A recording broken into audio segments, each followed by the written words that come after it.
I'm Bruce Buffer. It's time for the Anthony Gorgano Show! Good morning! Good morning, everybody. Well, happy Friday. Yes, it's Friday, so a happy Friday to all. This is the Anthony Gargano Show, brought to you by Rite Aid, your neighborhood pharmacy. Visit your local Rite Aid today. Stock up on allergy relief. I know mine are barking today. Walk in or schedule a vaccine appointment at riteaid.com. Well, welcome in, first of all, to all of our matriarchs out there. I want to wish you guys a happy Mother's Day. All right? See, here's the deal. Matriarchs are the glue to every family. They just are. There's one thing that we as men in families, we if left our own devices, we would be living under a rock, right? We would be doing everything that's unhealthy. It's the matriarchs. It's the glue of the family, right? They keep everything rolling. I'm blessed with many incredible women in my life, you know, from my mother and my Aunt Cookie and my grandmother, right? And just how much I love them. My wife, Tamara, her mom, Patty Ann, like just beautiful women that are the glue of our world, right? So I want to wish them a happy Mother's Day to all of our matriarchs out there. Today's coordinator day. I'm excited to talk about coordinators. I love the assistant football coach. I've always been a fan of coaches. The wisdom, the leadership qualities, you know, the demarcation, I should say, between a good coach and a bad one is very real. Like it's the point. It's success points to really good coaching sets. And the assistants, when we talk about the NFL, are vital. Just look at what happened last year.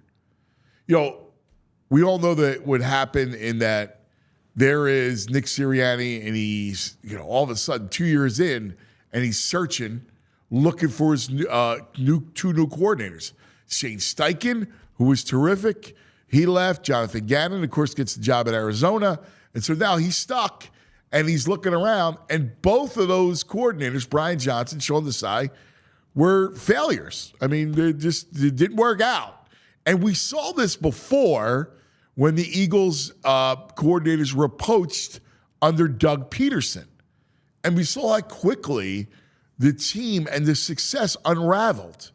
And I truly believe that if you had the coordinators that they had the year before, last year's unraveling would not have happened.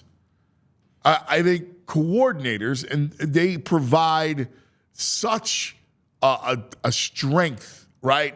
Look, the head coach is only going to do so much. The head coach is CEO.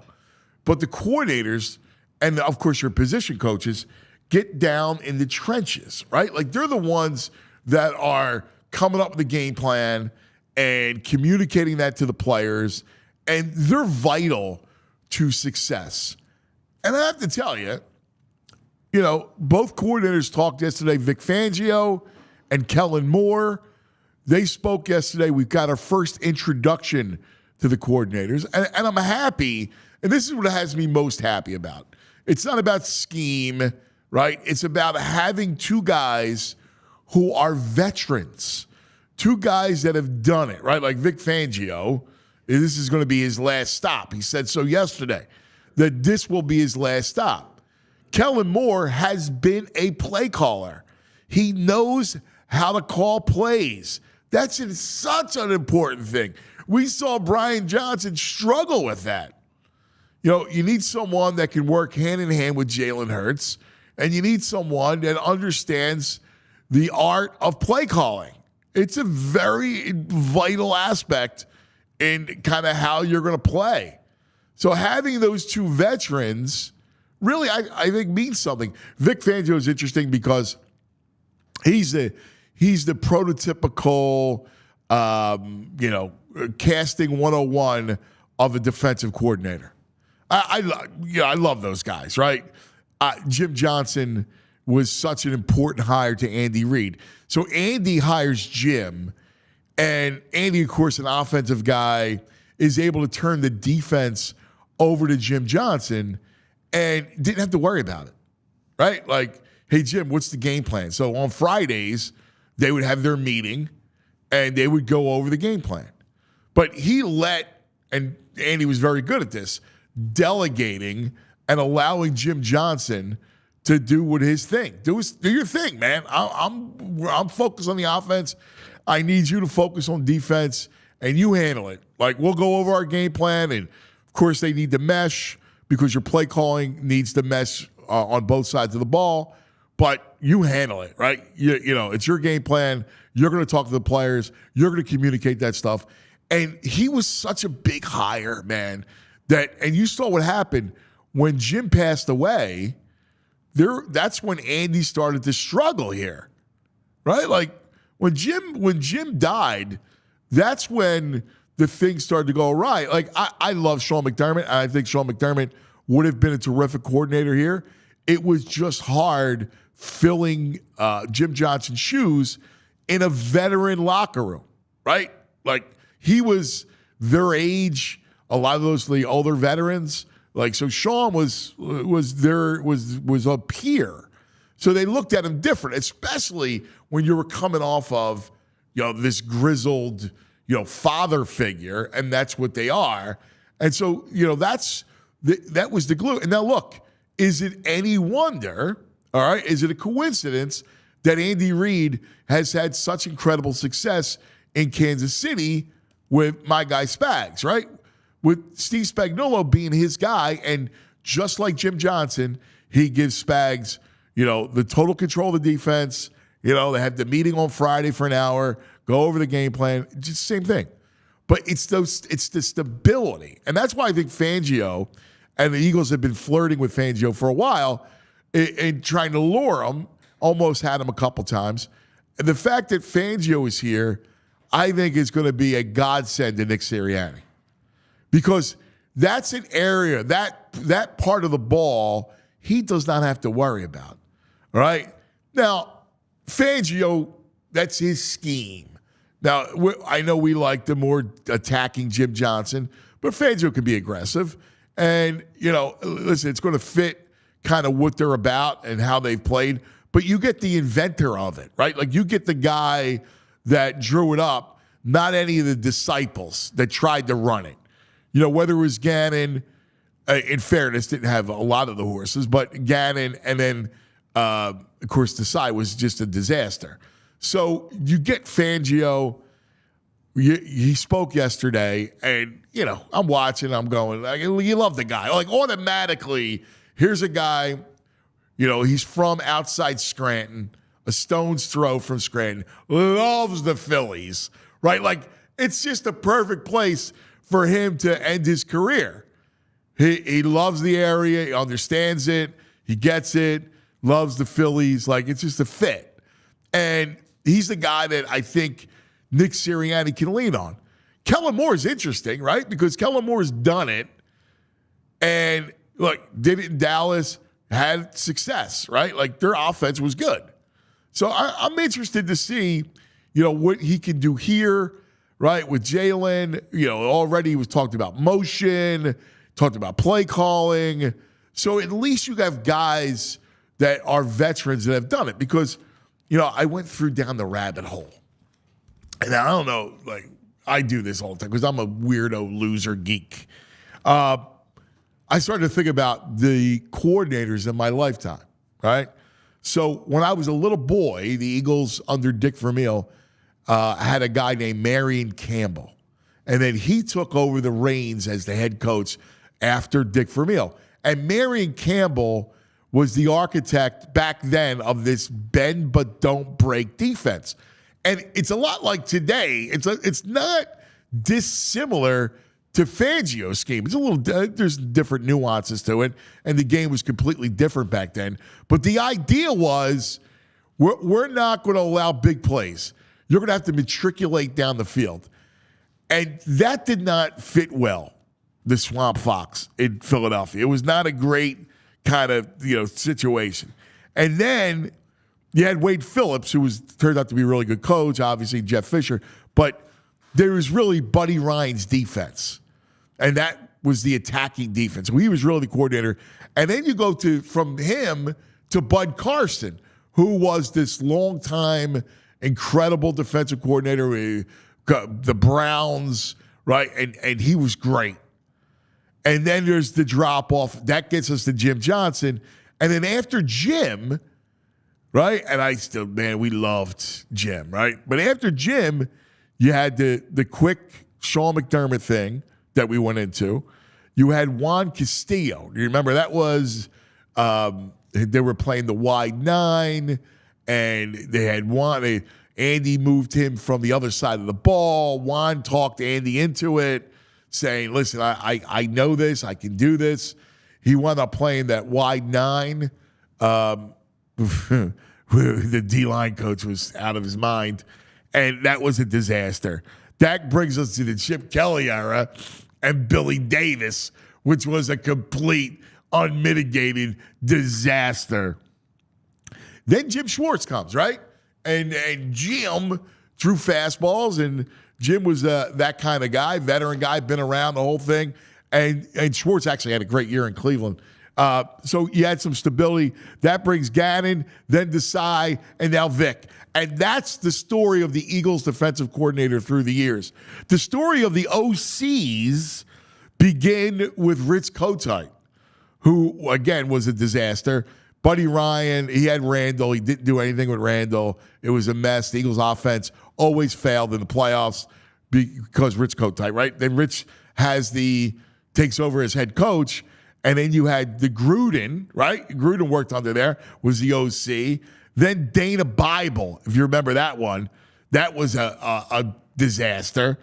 And then you get into the Andy. Andy's first OC was Rod Dowhauer.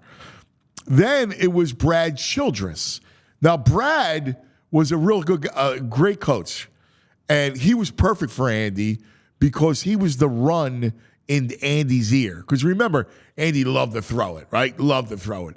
And Brad was the run whisper in his ear, like, let's make sure we don't abandon the run game. Then from Brad, you went to Marty Morningway, and then to Pat Shermer, all right?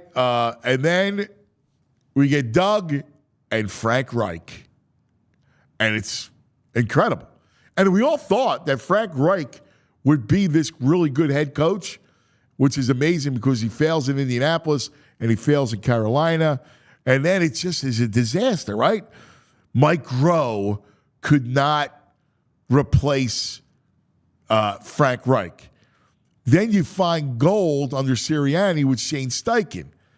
And then again, after Steichen leaves, Brian Johnson comes in, and it's Mike Rowe all over again. It's amazing how Doug lost both coordinators and Sirianni loses both coordinators, and both of it followed suit the exact same way.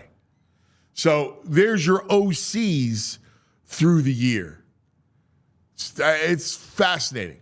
I feel good. I think there's some stability now in that coaching room with Vic Fangio and Kellen Moore. So we'll discuss that today.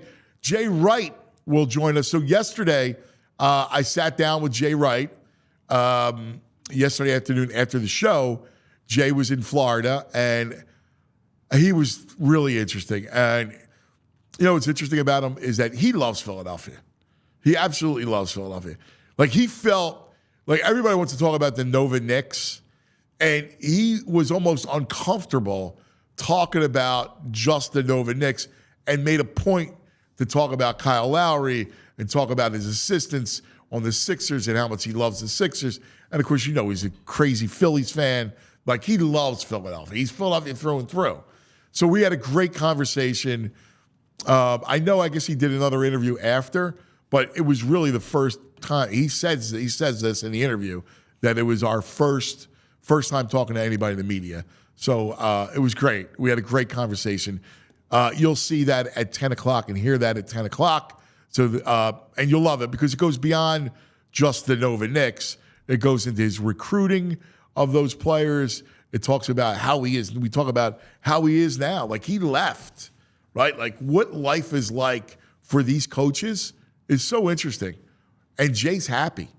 Like, this whole idea that Jay would come back and coach anything, never. He is as happy as anything. I mean, I hear our executive producer, Julia, who we love, and she's laughing. And she got it because she was with me yesterday during the Jay interview. And he's like, man, I'm thrilled. Like, I'm just happy. I can go to the shore. I go to the Phillies game, do whatever I want. So without any stress. So we'll get into that a little bit. We have the Friday Five, which is always a fun staple for Cousins Clubhouse. VG has just walked in. All right. So we'll have some fun with VG. And TV Todd on his way in. He's going to be in studio. So a lot of fun today on a Friday that's popping off with Ollipop. Find your favorite Ollipop flavor at your nearest Wawa. Oh, yeah, you can get it there. Here's my main man, my cohort, John Zapata. JP, good morning. Buenos dias, cuz. How are you, buddy? I'm good, but after hearing your list of coordinators there, I got a little sick, I'm not going to lie. Well, the coordinators through the years, I think, are fascinating. No, for sure. Like the changes that we've gone through. Like the defensive one is very interesting. I made my own list here. I still think that last year we should have. Listen, Desai or Matt Patricia, neither was a good option. I agree. But I think we should have kept with Desai. I think he should have just finished out the season. Really? Because I think that Patricia actually hurt the defense even more than already where it was at before he got let go there. The Billy Davis era, cuz I mean that was one of the softest Eagles defenses in my lifetime. And I'll to this day, I'll defend Billy Davis in this way. Okay. It is impossible To hurry up. to coach defense when your offense plays like that. I remember that, yeah. It's impossible. You're on the field for 40 minutes. That's true. Like, you're on the field and you're wilting, and your offense goes out and bang, bang, bang, bang, bang. Quick. And it's impossible to coach defense. Like, it's one thing if you're in college football, like Chip Kelly was, and you're in Oregon, and you got recruit after recruit, and you got a sideline full of players that you can marshal in and out. That's true. The NFL, you don't have roster sizes like that. How about the corners he had, though? The Kerry Williams, Oh, the Bradley Fletchers. I remember after that Cowboys game, it was a 2014, Des Bryant just absolutely ruined Bradley Fletcher's career. You go right on Wikipedia, someone already got it. They already put on Bradley Fletcher's Wikipedia profile. The father of Bradley Fletcher, Des Bryant. Like, I just remember that. Are you serious? Yeah. Oh, that's great. I remember that whole era. The Juan Castillo one, as a kid, I loved it because I always felt like if you understood the offensive game, it would give you an advantage defensively. But there's just so many nuances defensively. But you know what? In fairness, like there's a backstory to everything, right? The backstory to Billy Davis was Chip Kelly's offense, right? Like and by the way, Chip Kelly was in control of the roster and put no resources on defense, right? Like, he didn't put anything. He was all about offense. So you mentioned Kerry Williams and Bradley Fletcher, right? Like Byron Maxwell. If you're Billy Davis and you're going to war with that squad, like Chiquito making business decisions. Horrible, right? You remember that I called him Chiquito? Huh? Yeah. Oh, yeah. Chiquito. Well, I told you, I was so disappointed because he was the first Colombian player to play for the Birds, and this is how we represent my football team? Come on. Yeah. Making decisions at the goal line like that. I was joking around. Yeah. Chiquito. Yeah, it was horrible. That was terrible. It was horrible. But that's the backstory. Like, no, I don't care. I have the utmost respect for Spags, right? He couldn't have done it. Yeah. You couldn't. And I remember, in fact, Spags had left the Rams. Okay. He got fired in St. Louis. And and the Eagles needed a DC. And I remember talking to Chip, telling him, like, dude, Spags is sitting there, and I think he wants to work. And Chip was like, well, we'll talk about a D-backs coach. I'm like, what? And then he's like, dude, I'm not interested in that.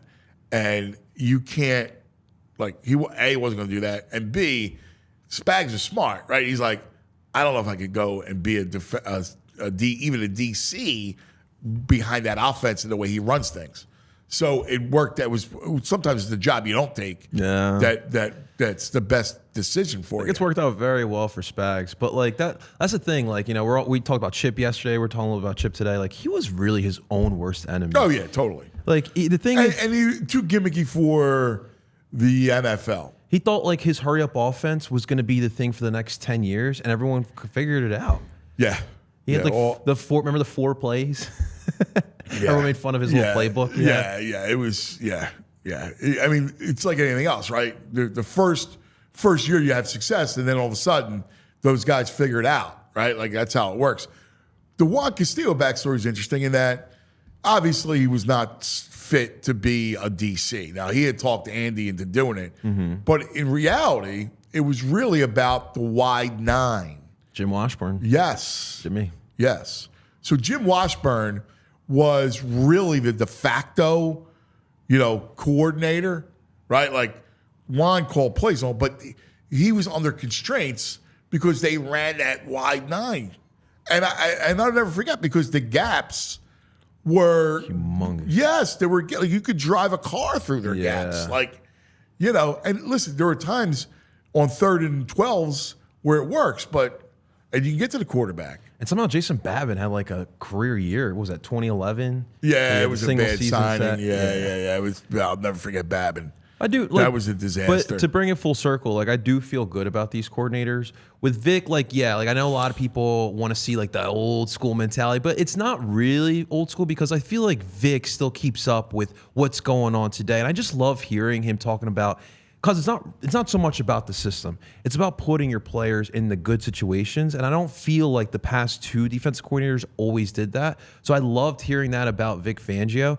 And look, he's gonna throw a lot at these guys early on. Well, but what he does too is he provides stability. Yeah. Right? Like, knowing that, like, if you're Nick Sirianni and you know that Jim Johnson is there. I mean, Jim Johnson, it's a Freudian slip. That Vic Fangio's there. He's Andy Reid's Jim Johnson. Like, I don't have to worry about it. That's a part of a huge piece of the puzzle that I don't have to worry about. Like, It's like, hey, Vic, what's the game plan? We're playing the Browns. What's the game plan? What are we looking at, right? He has his meeting with Vic, right? Vic's doing all the install, right? He's handling all the players. You have your position coaches. That's a huge thing. And you don't have to worry about it, because he's been in every situation. Yeah. Like, when you get a guy like Fangio, who's called a million games, who's been in a million of these situations, who was a head coach, you need a guy like that to lean on. I always thought that, listen, they had great success early, right? With Steichen and Gannon. Look, got to a Super Bowl.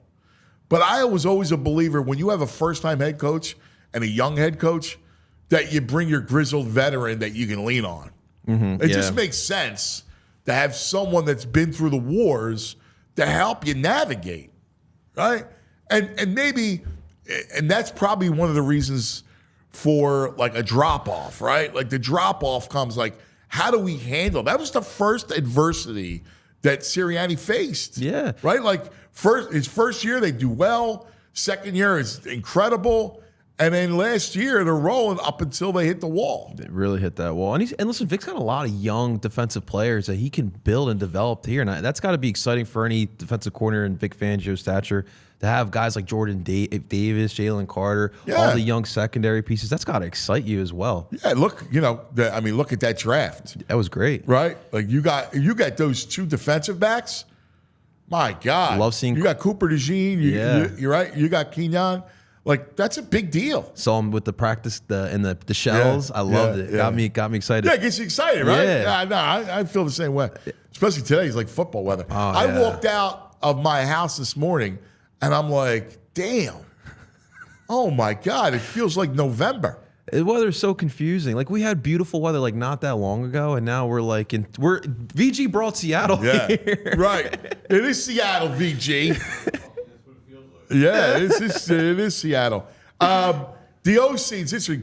Kellen Moore, JP, I feel good about having a side that somebody who's done it. Yeah. Like, you need somebody who's done it. And the fact is, you gotta. That's another reason why I like. It's going to help Sirianni. No, but the offensive minds these days, it's all young. It's all a bunch of young, and he comes off as like that offensive genius. But the best part about Kellen is he's done it at the high. Right? They're all geniuses. Like, other than, and honestly, the only real geniuses, there's a handful of them.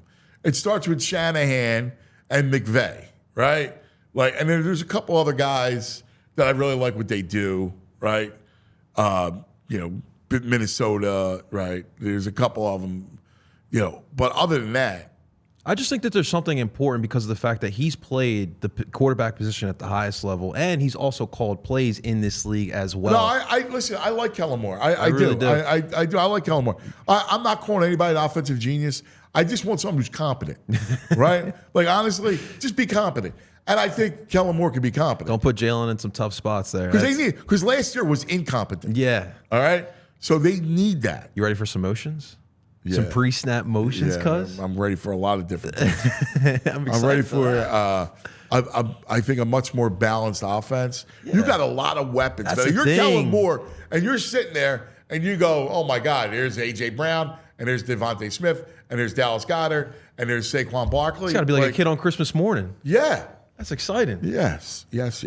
Awesome. All right, coming up, Zack Burman to go over, we'll talk to Zachariah about the coordinators and what he thinks and everything else. I spy TV Todd's in the house and VG. They're both here. That's fun. So we'll get into that. Well, first, let's talk about Rite Aid. Yes, we love our neighborhood Rite Aid. Look, the neighborhood pharmacy is a vital position in society. It holds a vital position in society, right? Like, you need a place to go to pick up your prescriptions or pick up your over-the-counter medicine and to discuss it, right? You need someone, especially, listen, you have your doctor, but you need, when it comes to the medicine piece of it, you need to figure out, like, hey, I need some advice. That's why I love the neighborhood Rite Aid, man. And I saw it firsthand. I tell you about Aunt Cookie. It's Mother's Day, and she was ill for a lot of her life. She had a disease called scleroderma, and I watched the Rite Aid pharmacist, with all her meds and side effects and navigating it. It was there's almost, chemistry in a lot of sense. And they helped, and they were sweet. Like, they were just nice. And that means something to the family. It really does. So do yourself a favor. Go into your local Rite Aid. Now, if you need your vaccinations, whether it could be shingles, could be pneumonia, tetanus, whooping cough, chicken pox, right? Any of that stuff, you got to go check out Rite Aid. All right, you can go to riteaid.com. You can make an appointment. You can walk in, get it done, get it over with. Any kind of questions, any concerns? Like, listen, we always have concerns. We're talking about vaccines, talking about different things. We got questions, we got concerns, and that's where the Rite Aid pharmacists come in handy, all that stuff. They're going to take the time to make personalized recommendations based on your health history, discuss all your concerns. Again, no questions are too small. Walk in or schedule an appointment Monday to Friday from 10 a.m. to 6 p.m. State aids, health restrictions may apply. Ask a Rite Aid pharmacist for details. Alrighty, well, guys, let's talk real quick about Shady Rays, ladies and gentlemen. Listen, we just talked about it. I know if you look outside, it looks like Seattle, looks a little gloomy. It doesn't feel like a summer day, right? But summer is right here. It's right around the corner, guys. And of course, with summer comes the shore, comes that beaming sun. So you're going to need those Shady Rays to be outside, ladies and gentlemen. And for sunglass purposes, you want to make sure you check out Shady Rays. Good reason why? Well, guys, they are rated 5 stars by over 300,000 people. So you know that it is a good product. And the best part, they have hundreds of styles to select from. You guys know me. I love sunglasses. It's an important part of the fit on a day-to-day basis. So I got to make sure my sunglasses are always matching the fit. And Shady Rays always hooks up because they have the styles that I like. I like more of that sports feel, that sporty glass feel, and they got me covered every single time. You guys always see me rocking those bad boys. And I love it because, listen, they look great, they're great quality, but they're affordable. In today's day and age, you need that. And if you got, guys, right now, go buy your own Shady Rays, and if you don't like it, you have 30 days to return it. It's your free trial right there. But I guarantee you're going to love it. You're not going to return it. And if you happen to lose it or you break it, whatever it may be, Shady Rays will hook it up. They will give you a free pair to replace that broken or lost pair. Who does that? Shady Rays does. So here's what you got to do, guys. Exclusively right now, for all you beautiful people, use the promo code PHLY to get 35% off your polarized sunglasses here today. Again, that's PHLY for 35% off your polarized sunglasses. Try it for yourself today. Rated 5 star by over 300,000 people. Catch me down at Jersey Shore with my Shady Rays. And I better catch you with the Shady Rays as well, ladies and gentlemen. All right, buddy. This part of the Anthony Gargano Show brought to you by TrueMark Financial Credit Union. Check out TrueMark.com/PHLY. Stop at your local branch to learn more about the credit union difference at TrueMark Financial today. All right, let's bring him in. He does an amazing job covering the Eagles for PHLY, or allphly.com. Always love his work. He and Bo Wolf doing an amazing show. You got to read him. You got to watch him. You got to listen to him. You got to follow him on social media. Zack Burman, the great Zachariah. What do you say, pal? Anthony, good to see you. Good to see you, buddy. How's your book coming? I appreciate you asking. It's coming along really well. It comes out in September. The publisher will have an announcement the next few weeks, hopefully. But it goes to bed at the end of the month here. So it's been a fun process. Eager to get it out and eager for people to read it.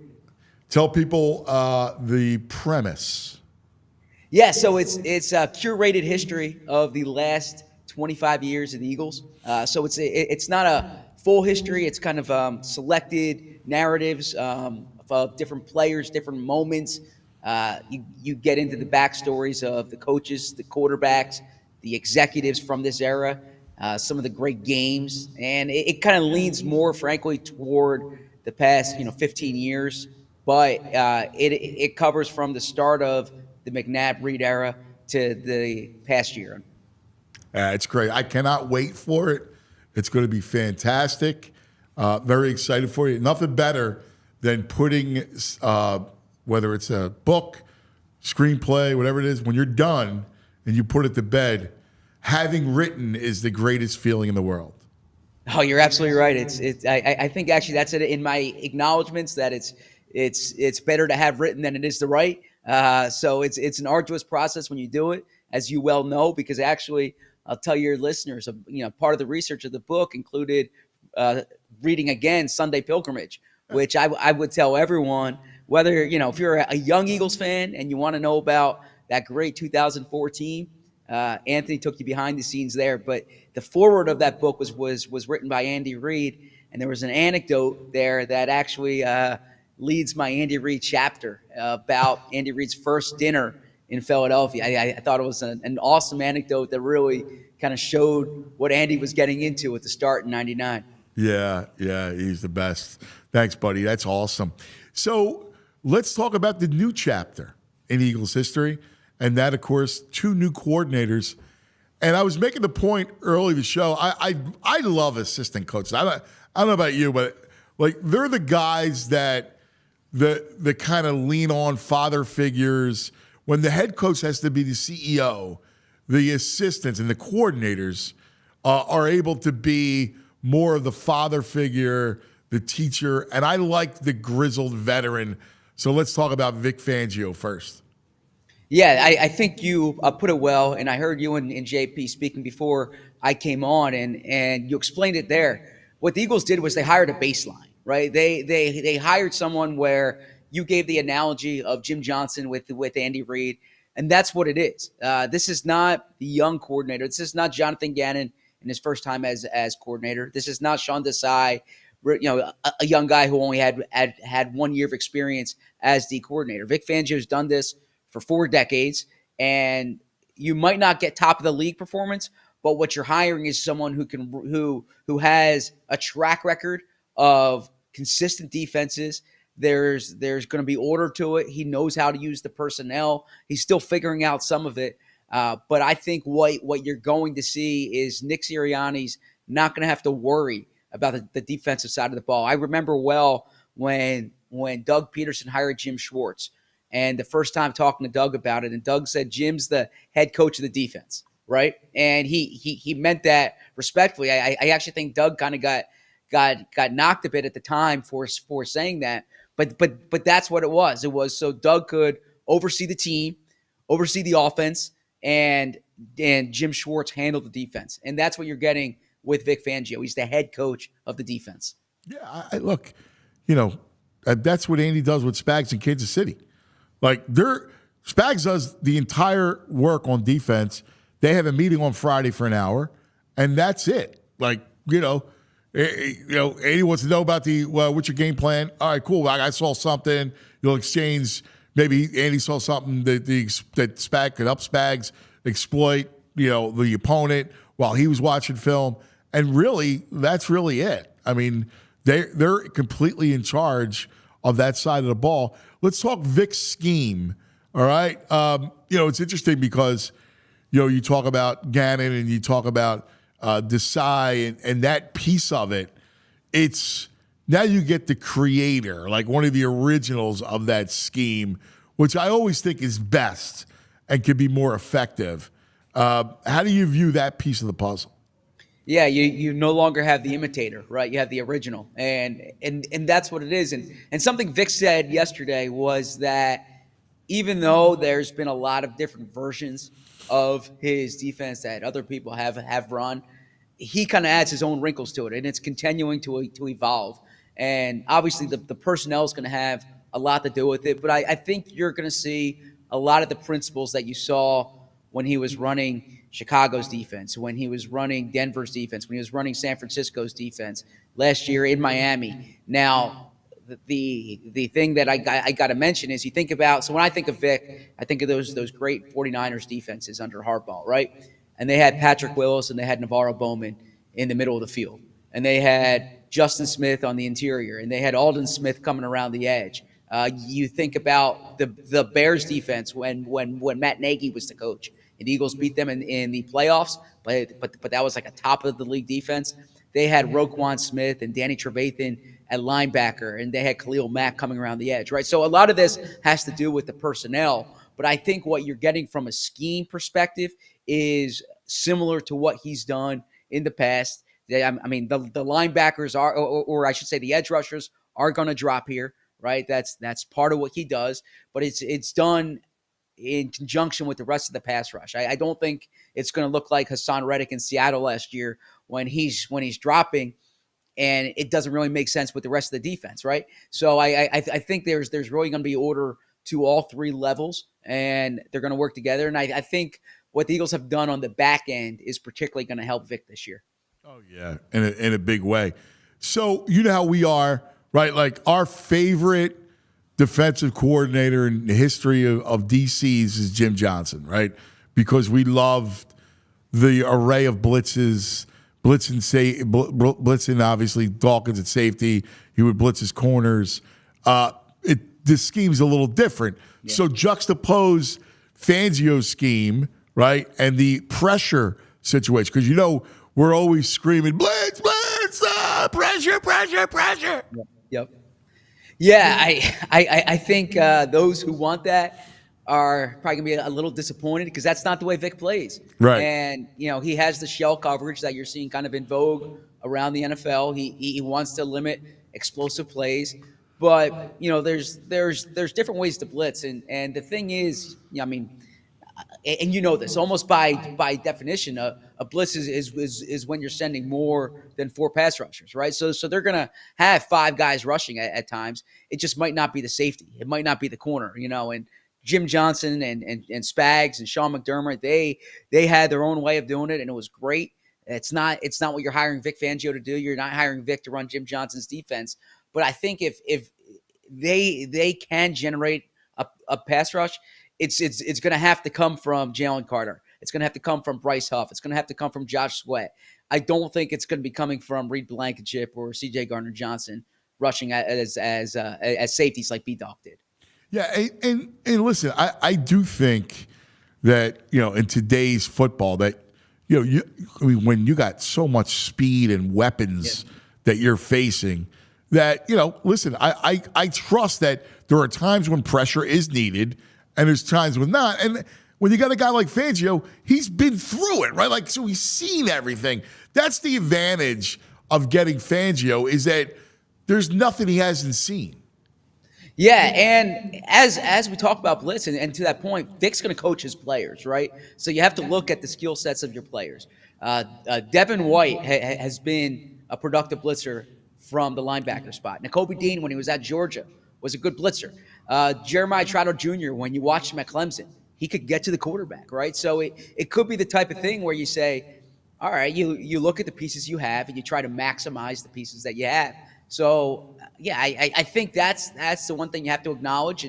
And Vic said it yesterday when he talked about what makes his scheme work. He said good players. And so what a good coach does is you take a look at who you have. And, look, if they don't have Patrick Willis and they have Navarro Bowman, but instead they have Devin White and Nakobe Dean, then what you do is you look at the guys you have and you find a way to make it work with those guys. We're talking to Zack Burman. Does such a wonderful job covering the Birds for allphly.com. And, of course, does a great show with Bo Wolf. You got to watch him, listen to him, just read him, everything. This part of the program brought to you by, or the big story brought to you by TrueMark Financial Credit Union.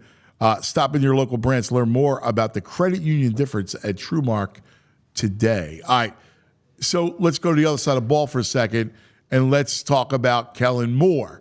So what the idea of Kellen Moore that you love, again, is he's done it. He's been a play caller. Like, that's a big deal, right? Especially when we saw last year and Brian Johnson, which, I mean, it became a disaster. Yeah, so I'm interested to see how this offense looks because you're right, Kellen Moore, you're hiring a credentialed offensive coordinator, right? He's 35 years old, so he's viewed as young, but he's been an OC for 6 years, right? He's called plays for Dak Prescott. He's called plays for Justin Herbert. He's had CeeDee Lamb. He's had Amari Cooper. He's you go on down the list. He's had Zeke Elliott. So he's had successful offenses in the NFL. Now the thing is this. I asked him specifically yesterday, how is it going to look different than what the Eagles have had the past 3 years? And what he said is they can't go away from what worked. That they have evidence of what worked, but they're going to kind of add to that. And whenever I've spoken to Nick Sirianni about this during the past few months, you hear blending these concepts, blending what Kellen Moore's done in the past with what the Eagles have done. And I'm curious to see how that particularly looks, because I think when you hire Kellen Moore, you're hiring Kellen Moore to run Kellen Moore's offense. Now, the offense evolves and you adjust, but you don't want to just put in 20% or 40% of Kellen Moore. You want it to be, this is why you brought him in. This is why they said at the end of the year press conference that the offense got stale last year. You're going to see more motion. You're going to see more disguise. You're going to see more creativity. And I think that has to be kind of the foundation of what they do. So if this is Kellen Moore kind of calling an offense that's not his, I don't think it's worth having Kellen Moore in here. If Kellen Moore is calling the Kellen Moore offense, that's why you brought him in. So yeah, I do expect this to look different. That's not to get away from what they've done and you lean in to Jalen and AJ and Devontae. But you need to embrace Kellen Moore's ideas and his creativity. What did he learn from the Dallas piece? Yeah, so the Dallas piece. What was interesting there is I mean, some people might know this, some people don't. Is that he went from being a player to a coach, right? So he was in Dallas. He was their backup quarterback. Then he slides right over to coaching. So there, he's kind of working with all the guys that he played with in the system that he played in. So it was kind of a continuation there. He goes to the Chargers last year, and he's working with different people, right? And I think that's one part of it. The other thing too is the end of the Dallas era. He's working under Mike McCarthy, and Mike McCarthy's different than Jason Garrett, and so he kind of gets a different flavor with Mike McCarthy. So I think he has more experience. He's been exposed to more than, for instance, the Eagles interviewed him to be the head coach in Philly after the 2020 season, like when they hired Nick in 2021. And the Eagles were impressed with him then. I know that for a fact. So you're getting a guy now, you're getting a coach now who since then has worked for Mike McCarthy, has worked with Justin Herbert, has been in different situations.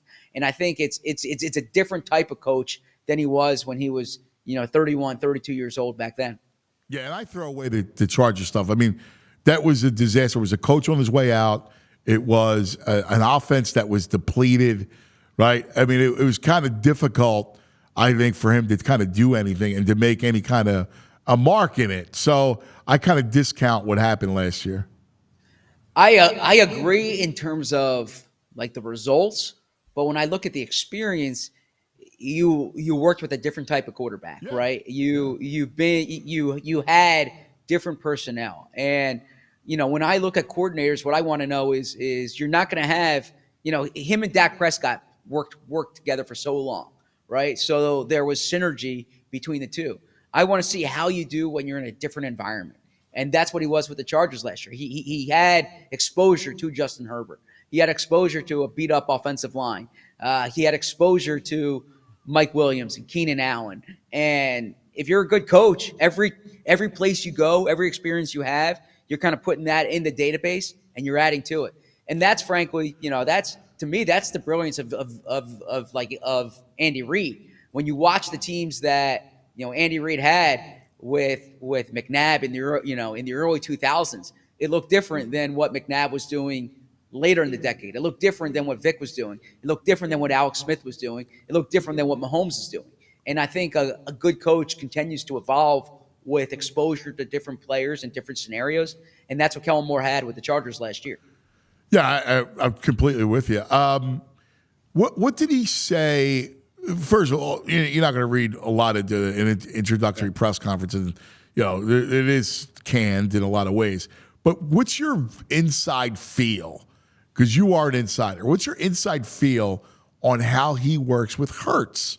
And this is a vital year for Hurts. I mean, look, he regressed last year. Now, we can talk about coaching, we can talk about other external factors, but how does he get Jalen playing like he played 2 years ago?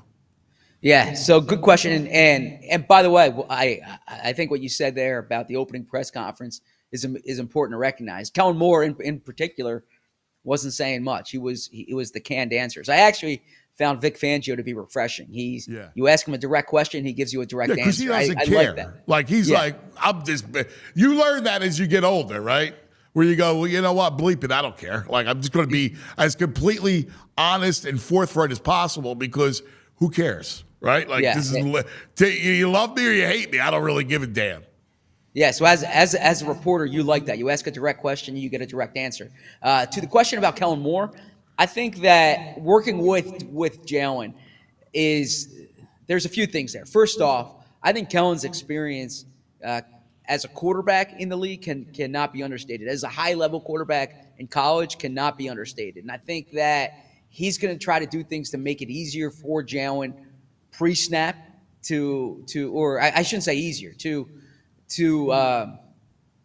create more pre-snap for Jalen. You're going to see more motion, the use of play action. I think that Kellen Moore's background as a quarterback, and now I know Brian Johnson had a background with a quarterback, and Shane Steichen had backgrounds with quarterbacks, but Kellen Moore is what he's known for is quarterback friendly systems, right? Is creating options for the quarterback, and I think it's going to be less burden, or it should be, with at least what they want, less burden on Jalen to have to be the Superman, so to speak, and more answers on every play, right? And that's what Kellen Moore's offenses were with the Cowboys.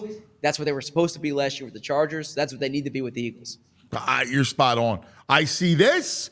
Here's the answer. I got the answer. And last year, he played like a quarterback who just was swimming, who had no answers. I'm with you. All right, last thing. Let's play a little game. All right, because you are a student of Eagles history. So I'm going to give you a coordinator, all right, and you give me a quick summation or first word that comes to your mind. Okay. All right. Let's start off on the offensive side. I'll give you Rich Kotite. I mean, the play sheet, right? The play sheet in the rain. That's right. That's what comes to mind. The chart got wet. Yep. Gruden. I see him in that Kelly Green starter jacket, but no, I'm thinking of working with Bobby Hoying, and I'm thinking of the Rodney Pete year '95. Randall goes down, and that great playoff win against the Lions that year when they put up 48 points or thereabouts. Yeah. I think it was a 50 burger actually. 50, okay, yeah. Brad Childress. Brad Childress. So obviously he started as the quarterback coach for McNabb. I'm thinking with Childress, he's not calling the plays. That was the big thing there, right? And it was still Andy calling the plays. He was also the run in Andy's ear. He would, because he was come from Wisconsin. He was always the guy that was like, "Hey man, let's not get away from the run." So I'll give you the opposite, Marty Morningway. Yeah, first time Andy gave up play calling, right, was to Marty Morningway, and then I started covering the team at the end of Marty, and so I got to know Marty a bit. And when I think of Marty, I think of him talking about Deshaun and LaShawn, right, and trying to distinguish between the two up on the podium. Pat Shurmur. Yeah, so there's different eras of Pat, right? You knew Pat when he was the tight ends coach, and then so I covered Pat when he was Chip's OC, and I liked Pat, but it was kind of it wasn't his offense, right? And so what I remember is every time talking to Pat, and it's kind of like. It's like, what are you doing? You're kind of like the figurehead, this is Chip's show here. I'm asking him why they're doing X, Y, and Z, and it was Chip's show. Frank Reich. Yeah, so with Frank, what I'm thinking of is kind of like the father figure, if you will, to Carson and to Nick, like being behind the scenes there, the intermediary between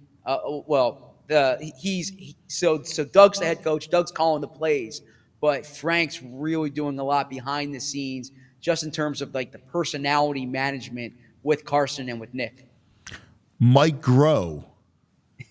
Mike Groh, yeah. So interesting. I covered Mike Groh when he was the offensive coordinator at Virginia, and that's when I first got to know Mike under Al, his dad. Yeah, exactly. I actually covered when he got fired by his dad. He was replaced by his dad. But with Mike Groh, I actually think that he was stepping into a tough shadow. Frank Reich was beloved, won the Super Bowl, but I always think when they brought in Golden Tate and he's saying that they're trying to they're having a hard time acclimating him into the offense. Oof. Oh, that was horrible. Shane Steichen. Yeah, Shane really taken over the play calling, and I got to know Shane quite a bit. And what I think of with Shane was the particulars of him as a play caller. I actually heard this good anecdote talking to Norv Turner, who's kind of his mentor. Norv Turner said that he always wrote the numbers of his best players on his play sheet just to remind him, you got to get this guy the ball. And that's what Shane used to do. That's brilliant. That's a great nugget. Yeah. So, like, during the games, he would look down, he would see 11, and he'd say, I got to get the ball to 11 right here. I love that. Brian Johnson concludes the OCs. Yeah. Brian Johnson, he was running Nick's offense last year. But I think of a season that lacked creativity, and he was the guy at the helm there. And frankly, I think of too many times when they were, running the ball in situations when, those third and long runs, and whether it was Nick's call, whether it was Brian's call, that's what I think. When you have Jalen Hurts and you have A.J. Brown, you have Devontae Smith, and you're heading the ball in 3rd and 18. Jim Johnson on the defensive side of the ball. Yeah, just the respect that his players had for him. Right, I didn't cover Jim, but I read all the coverage, and I was around the bit as like an intern at the Inquirer back then, and I just think hearing the way Brian Dawkins talks about how Jim Johnson changed his career, and the same you go on down the list, the reference, all those guys you knew really well, the reference that they spoke about Jim Johnson with. Sean McDermott. Yeah, I think about that Green Bay game. It's tough following Jim Johnson, of course, right? And it's a lot like what happened, honestly, to Kellen Moore when he becomes the OC of Dallas, because those guys were his peers. Sean was the linebackers coach. He was like their peers. Like, so all of a sudden he had to replace him, and he was basically a lot of those guys' ages. Well said. But I do remember actually talking to people back then, because I did some stuff on Carolina when he got that job as the DC, and it was interesting. He gets he leaves Philly, and everyone I spoke to in Philly, like to a man, was saying this guy's gonna be really good. Like don't write him off based on on the year he had. Yeah. Yep. Juan Castillo. Yeah. So with Juan, he was the first time I covered a defensive coordinator getting fired, and it happened mid-season. I remember it well. I actually remember I was supposed to go on a date the night that Juan Castillo got fired, and I had to cancel the date to do some Juan Castillo stories. I liked dealing with Juan, but it was short-lived. Honestly, what I think of with Juan is a great anecdote from my colleague, my former colleague, our friend Jeff McClain, who he calls Asante Samuel when Juan gets the job and asks him for the reaction, and Asante says, "The O-line coach," right? Like just the disbelief in Juan getting that job. Billy Davis. Yeah, I heard you guys talking about it before. Overmatched in the sense that he didn't have the personnel, and his defense was on the field quite a bit. But real nice guy. He was. Jim Schwartz. Yeah, I think one of the more underrated coaches in Eagles history. When I think of Jim Schwartz, like just total command for the way he wanted his scheme to run. I think of like he had a swagger and a confidence that I think led to his players. And honestly, I when I think of Jim Schwartz, I think of something that a former Eagle scout told me when he got hired, which was that read is a 4-letter word in Jim Schwartz's defense. You don't read, you just go. And that's the way that front seven or those front four played. Gannon. Yeah, Gannon, look, I know he's a polarizing figure in Philly. I think he was a smart coach. And I think when he had the personnel, he made it work. But honestly, when I think about their struggles against good quarterbacks in the first year, and also I would say had the Eagles known 2 weeks earlier that Gannon was considering leaving, or that was a candidate for that Arizona job, Vic Fangio would have been the coach last year. And finally, Desai. Yeah, short-lived. I think he got a raw deal, to be honest with you. And look, even if they were going to replace him at the end of the year, I think doing it when they did was a bad situation. It had a bad outcome. and I think it ended up hurting the team. So I think that, look, there were things behind the scenes in terms of like commanding the respect of the players, and I get that. But I thought, I think of the Miami game and the Kansas City game and a few of the other games when their defense probably outplayed expectations, and it clearly did not work with Matt Patricia. I got to tell you, great stuff, man. A lot of fun, Zach. I know your book's going to be incredible. I appreciate this. I just want to tell your audience, check out the PHLY Eagles show at 1:30 today. We're going to have Brandon Brooks in studio. It's going to be fun. So make sure you check that out. Looking forward to that, buddy boy. Good stuff, brother. Thank you. Thank you. Zack Burman. Such a great job. Should be fun today. Yes. And listen, that's something you said, too, about the Psy thing. You were right on that. Yeah. Good stuff, JP. All right, let me tell you about TrueMark Financial Credit Union. When you join a credit union like TrueMark Financial, you become a partner, right? Like, it's different, right? Like, you're a part owner, which means the profits come back to you instead of going to shareholders. I didn't know much about the credit union difference. It's legit. Better rates, lower fees, a better return on savings, more flexible options. And here's the thing. We all want the ease, right, when it comes to our financial tech, right? The digital tools that matter, all that stuff. That, like, you want, all from Apple Pay to online banking and to all those digital tools. You get that with a credit union. It's not like, oh, well, then I'm going to have to suffer with that. No, you get all that stuff. And what I love most about TrueMark, local roots, headquartered in Fort Washington, 24 branches in the Philadelphia area. They serve our community and our people right at home. They stimulate business in our area. I know. I talked to Kelly Body, who's the CEO, and she's all about local business, right? About the local customer. You heard JP told the story about his bank closing overnight. He wakes up to find out his bank closed, right? This is why you got to get to know the credit union difference, all right? So many benefits. Head over to truemark.com/PHLY. That's TRUMARK.com/PHLY to learn more or to find a branch near you. That's truemark.com/PHLY, federally insured by the NCUA.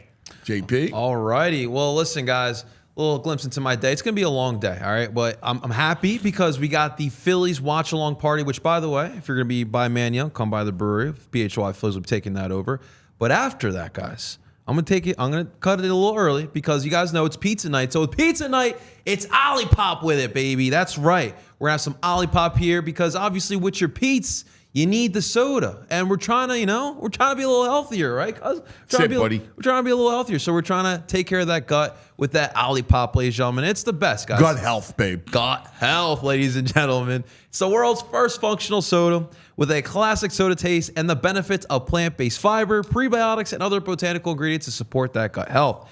And the soda only has 2 to 5 grams of sugar and 9 grams of fiber per can. Guys, you can't beat that in this day and age. And of course, the best part about it is they're available in over 30,000 retailers, including our favorite Wawa, with all the great flavors that Ollipop has. But listen, you don't have to go to Wawa. You can go to Wegmans, Target, Sprouts. You can order it from GoPuff, you name it. Ollipop has you covered there as well. And right now, you guys can see it at the bottom left of your screen. You can use that promo code PHLY20. That'll get you 20% off your next Ollipop order. This discount does only apply to one-time orders, not to subscription orders.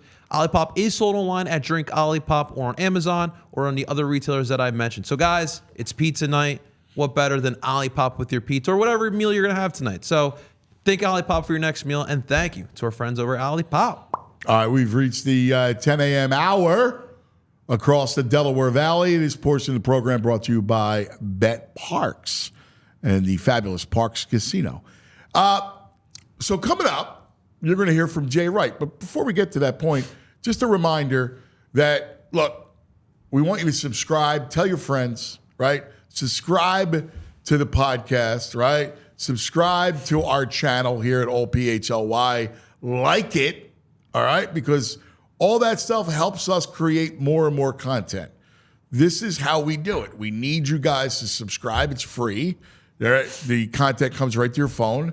You can watch it. You can listen to it, right? So you could just say, play the Anthony Gargano show, or you can just say, I want to hear the PHLY Eagles show.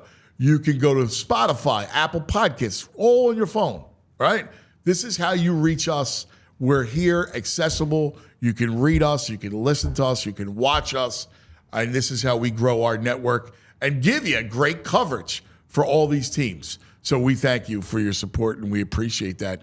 Coming up, you're going to hear it is Jay Wright. Now, Jay joined me yesterday to talk about his own retirement, to talk about the Nova Knicks, but really to kind of give us a little insight as one of the great treasures. So here's Jay Wright. Look who's here. Oh, I miss him. The great Jay Wright, looking fresh, refreshed, tan. How are you, brother? I'm great, Ann. I miss you too, man. Miss hearing you every day, but I know this is a great gig, man. I'm psyched for it. This is cool. Thanks, brother. You know what? You killed it on the NCAA tournament. I even love the right stuff. Like, your commercial was fantastic. How about you just said the magic word. You killed it. It's so funny. When I started doing TV, in the beginning, you're a pro. You've done this for so long, but I never did this. In the beginning, you have a couple shows. I'd ask them afterwards, like, how did I do that? Oh, you're killing it. You're killing it. And then I'd come out of a show and they'd tell me, oh, you crushed it. I'm saying, stop telling me I crushed it, because I don't know what I'm doing. And I know I don't know what I'm doing. So don't tell me I'm crushing it. But this was year 2. I felt I was a little more comfortable this year. Do you miss it? Do you miss it? I mean, no. Wow. I really don't. I really don't. I love everything. I love being a regular person. I love not having the weight of the world on my shoulders. I took so much pride in the Villanova program, the Villanova community, and I really took that responsibility seriously. And it was on me every day, not by anybody else, just by myself, and just to be able to do normal things and go to a Phillies game, go to an Eagles game, and just be able to enjoy the game. Even if I did go before, I'd be on my phone, texting recruits, talking to, calling back to the office. I'm really enjoying being a normal person. And doing the TV has given me a really unique perspective where sometimes I do studio, but when I do live games, we did SEC and Big Ten games with Raph and Iron Eagle and Tom McCarthy sometimes. Yes, I heard you too. Love that. But when we get to do those games, you go in, they're always Saturday afternoon games. So you go in on Friday and I get to watch teams practice. The coaches always ask me to stay and spend time with them afterwards and talk. So I'm loving just getting the juice from that. And I don't miss the coaching. I really don't. Yeah, it's interesting because I think that closeness to the game kind of satiates whatever else. I don't know that people understand the stress, especially when somebody like you, who's so driven, you're always been your own toughest critic, and you have your own measure that you want to be up to, and the landscape changes and it's constant state of flux. So there has to be so much pressure and stress on it. There is, and it's constant, and we all, it's people think it's the media and the criticism. It's not. It's what you put on yourself, and almost every coach does that, and they're putting far more pressure on themselves than the media is or anybody around them is. They're more critical of themselves than anybody is around them. Like, for our fans, I try to share this with fans. Like, when you in Philadelphia, you listen to talk radio, everyone's dissecting every little thing a coach does and criticizing him. The coach is doing that to himself even more.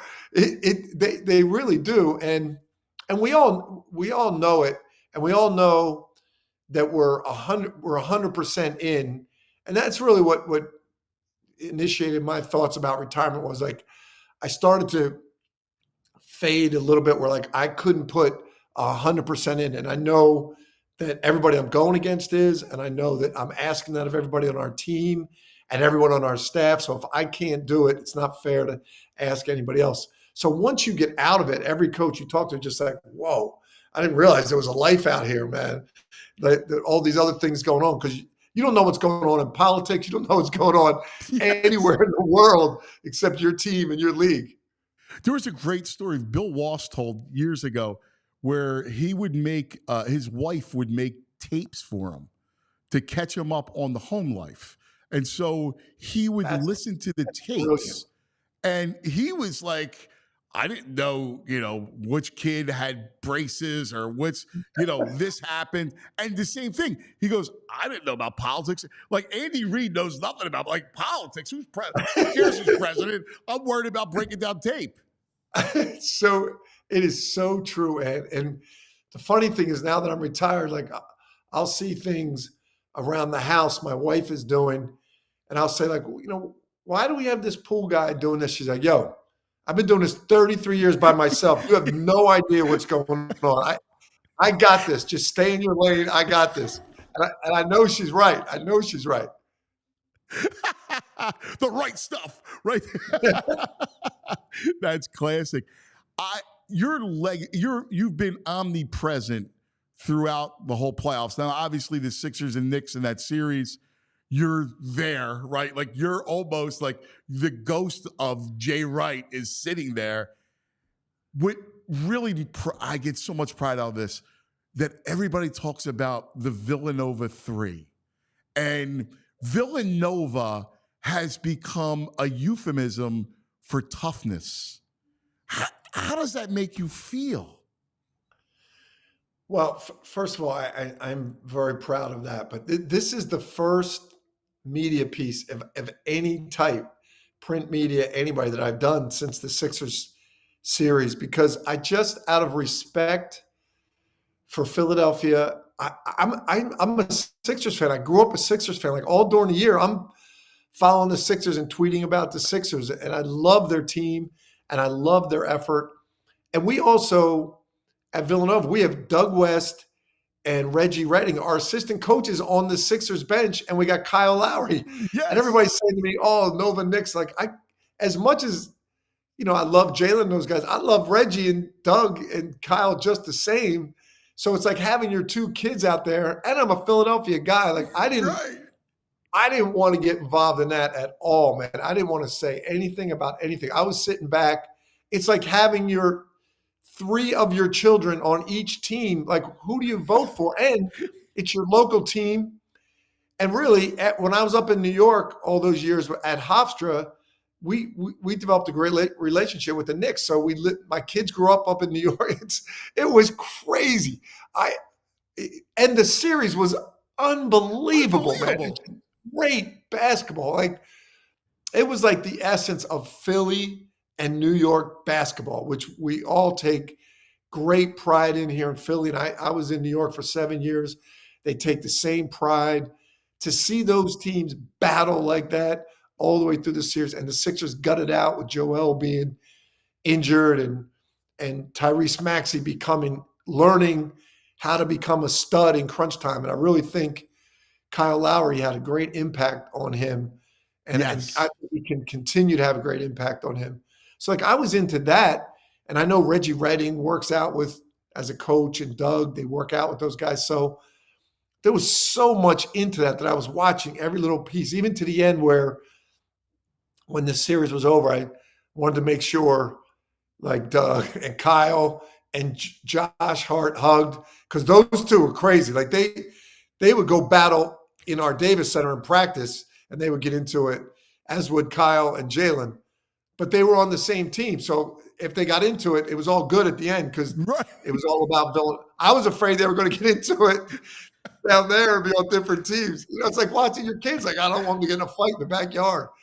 It was wild, man. It was so wild watching that series. This is the first time I've talked about it, because I was just enjoying watching it all by myself. I can only imagine, like, you're sitting there and you're watching, these people that you nurtured. Like, you talk about children, the relationship. And I know the relationship that you have with your players and how they look at you and how close, children is true. And to see that, I mean, that had to be like you would be at home and, did Patty, like, what did you do? Yeah. Like, did you talk? Yeah, I'm sure you had to talk about it to someone. That's exactly what we did. Like everybody was so nice. Everybody invited us to the games, and everybody invited us to be on their shows and talk about it. But as I said earlier, I respect everybody doing their job so much. All of our guys, the Sixers, the Knicks, Leon Rose, Yeah. although he's a South Jersey guy, he's a Cherry Hill East guy, Temple guy. Like there's so many connections there, and all the guys at the Sixers, and I would just literally just me and Patty would sit there and watch, and I'd get mad at one of them and be like, oh, how did he throw that pass away? She's like, it wasn't, Patty's always defending. It wasn't his fault. Like they were my conversations, but it really was like proud parents watching your kids. And that's, as you have kids, it's all you want for them is to be happy, do their best. And, even with the Sixers, watching Reggie, like I watched at the end of the game, saw Reggie hugging Jalen and Doug West hugging Josh Hart. And I know they were mad that they lost, but I know they had to be proud of their effort and proud of how they competed in that series. To go up into New York and win that game, that game 5 was crazy to go get that game. That was a big time win. Incredible. And now that the Knicks won, and to talk about the 3, just individually for a second, and Josh, I mean, you want to talk about the heart. That kid plays with 6'4.5", grabbing 15 rebounds, 7 dimes plays 48 minutes. I mean, guts it out. If that's not you, like I watch these kids and I think of you, like I think of the program, because that's a direct attribute from the program that you built. Well, I appreciate that. And that's kind of what we tried to teach these guys, was that, you can't control if you're going to run into people that are more talented than you. You can't control if you run into people that are bigger, stronger than you. You can't control whether you run into a team that's just faster, more athletic than you. You can't control that, but you can control your effort every night, every play, and you can control your attitude and how you approach every play, how you approach every game, how you approach every day. And that was our whole program. That's what it was about. And it's really fulfilling to watch that those guys embodied that. Because, when you're an 18 and 22-year-old kid and some coach is yelling at you about, hey, I don't care that we won that game by 20. You didn't give effort on every play. And they're looking at you like, come on, man, we just won by 20. Get off my back. But we would try to explain to him, like, look, if you're going to play here, like that's the way we're going to do it. And you're going to become us. We're not going to become you. And we're going to try to teach you this. And then when you go to the NBA and you go to play professionally, you can choose what you take from here. And whatever you choose to take, I'll support you 100% once you leave here. But while you're here, you got to let us teach you how to do this. So it's kind of cool to watch them see that they've chosen to take a lot of it with them. It's really, as has Kyle Lowry and the other guys. I mean, you watch Kyle Lowry. Kyle Lowry is that dude. I don't know. I forget how old he is. He's been playing for so long. 38 years old. One of the toughest guys on the court. I close my eyes sometimes and I'm thinking about, that amazing run, which was the first, that was the beginning. Like you had, that was the ascent of the Villanova program. You're right. He was the beginning of it. And we had Randy Foy and Alan Ray and Jason Frazier and Curtis Sumter, and we were good. But when Kyle joined us and brought that North Philly toughness, it brought everybody to another level. He was only a freshman, but it brought everybody to another level. And we played in a Sweet 16 game against North Carolina when Curtis Sumter had the game before torn his ACL. And we started Kyle as a freshman. That's when we went to 4 guards. Kyle was a beast as a freshman. And we had the upperclassmen, the juniors, but then the next year we went to the Final Eight. But Kyle was a big part of changing like we were trying to teach it, that toughness, competitiveness. But when Kyle came in, he brought it. And every day, every play, and everybody else saw like, oh, this is what he's talking about. And when Kyle really brought it from the streets of North Philly. It's funny because then you see Jalen, and Jalen becomes like Kyle, right? Like the mentality. Yeah. And obviously with Rick and everything, but Jalen is such a dog, man. Like he just comes at you. Yeah. I'm watching him. I thought he was good. I didn't know that he would be an elite, as our friend Jimmy Lynam would say, a super. He became a true super. Yeah. It was really interesting because Kyle Lowry started this. I mean, Randy Foye, Alan Ray, and those guys, they were the talented guys that kind of did it. But Kyle was the first one that embodied what we were trying to teach. And then everybody caught on. But Kyle left early after his sophomore year. But what's really interesting is Ryan Arcidiacono was growing up in Bucks County at Neshaminy High School, and his dad and mom went to Villanova, and he was watching Kyle Lowry, Randy Foye, Alan Ray, and that's how he grew up learning basketball, coming to all the games with his mom and dad. So when we got him, he was another one. He just came in and he lived it. And when he was a senior, we got Jalen Brunson, and we told him, look, you two are going to have to become great friends, man, because this dude is a great player. He's a freshman. We're going to ask you as a senior to live with him. So imagine like if, your senior year in college, you think you're going to be all cool, hang with your boys. We're sticking in with a freshman. He took him. He took Jalen Brunson under his wing, and he taught Jalen the toughness that he learned from Kyle and Randy Foye and those guys. And then what's interesting is Jalen then took Colin Gillespie under his wing and taught Colin Gillespie. But it was really cool last summer, and I knew that Jalen's so tough and really smart. And I knew that Arch groomed him and taught him. He came in as a superstar. And, he had Rick Brunson teaching him toughness, but Arch taught him what it was to be a Villanova basketball player. And last summer, Arch was the presiding, I guess you call him minister or whatever, in Jalen's wedding. He did the wedding. Wow. Yeah, it was wild. I'm thinking like of all the people for Jalen to pick, and Jalen looks up to Arch, and he presided over the wedding ceremony. It was awesome, man. I got really chills. Cool. That's beautiful. Like, and that goes back to what you. And I remember you and I sitting in one of the studios at the time, like either during a run or after you won, and what was in your mind and how you actually had this thought of how you want the program to be, and giving each class, giving to the next class, and you got it to come to fruition. Like, that's what I look back on and go, wow, man, how does that happen?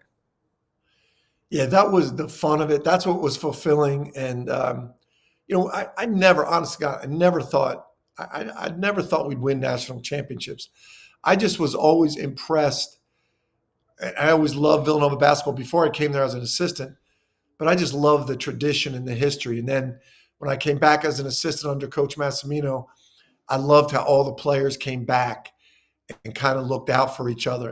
And I realized when I was an assistant, like, that's the strength of this program, is that all these guys stay connected.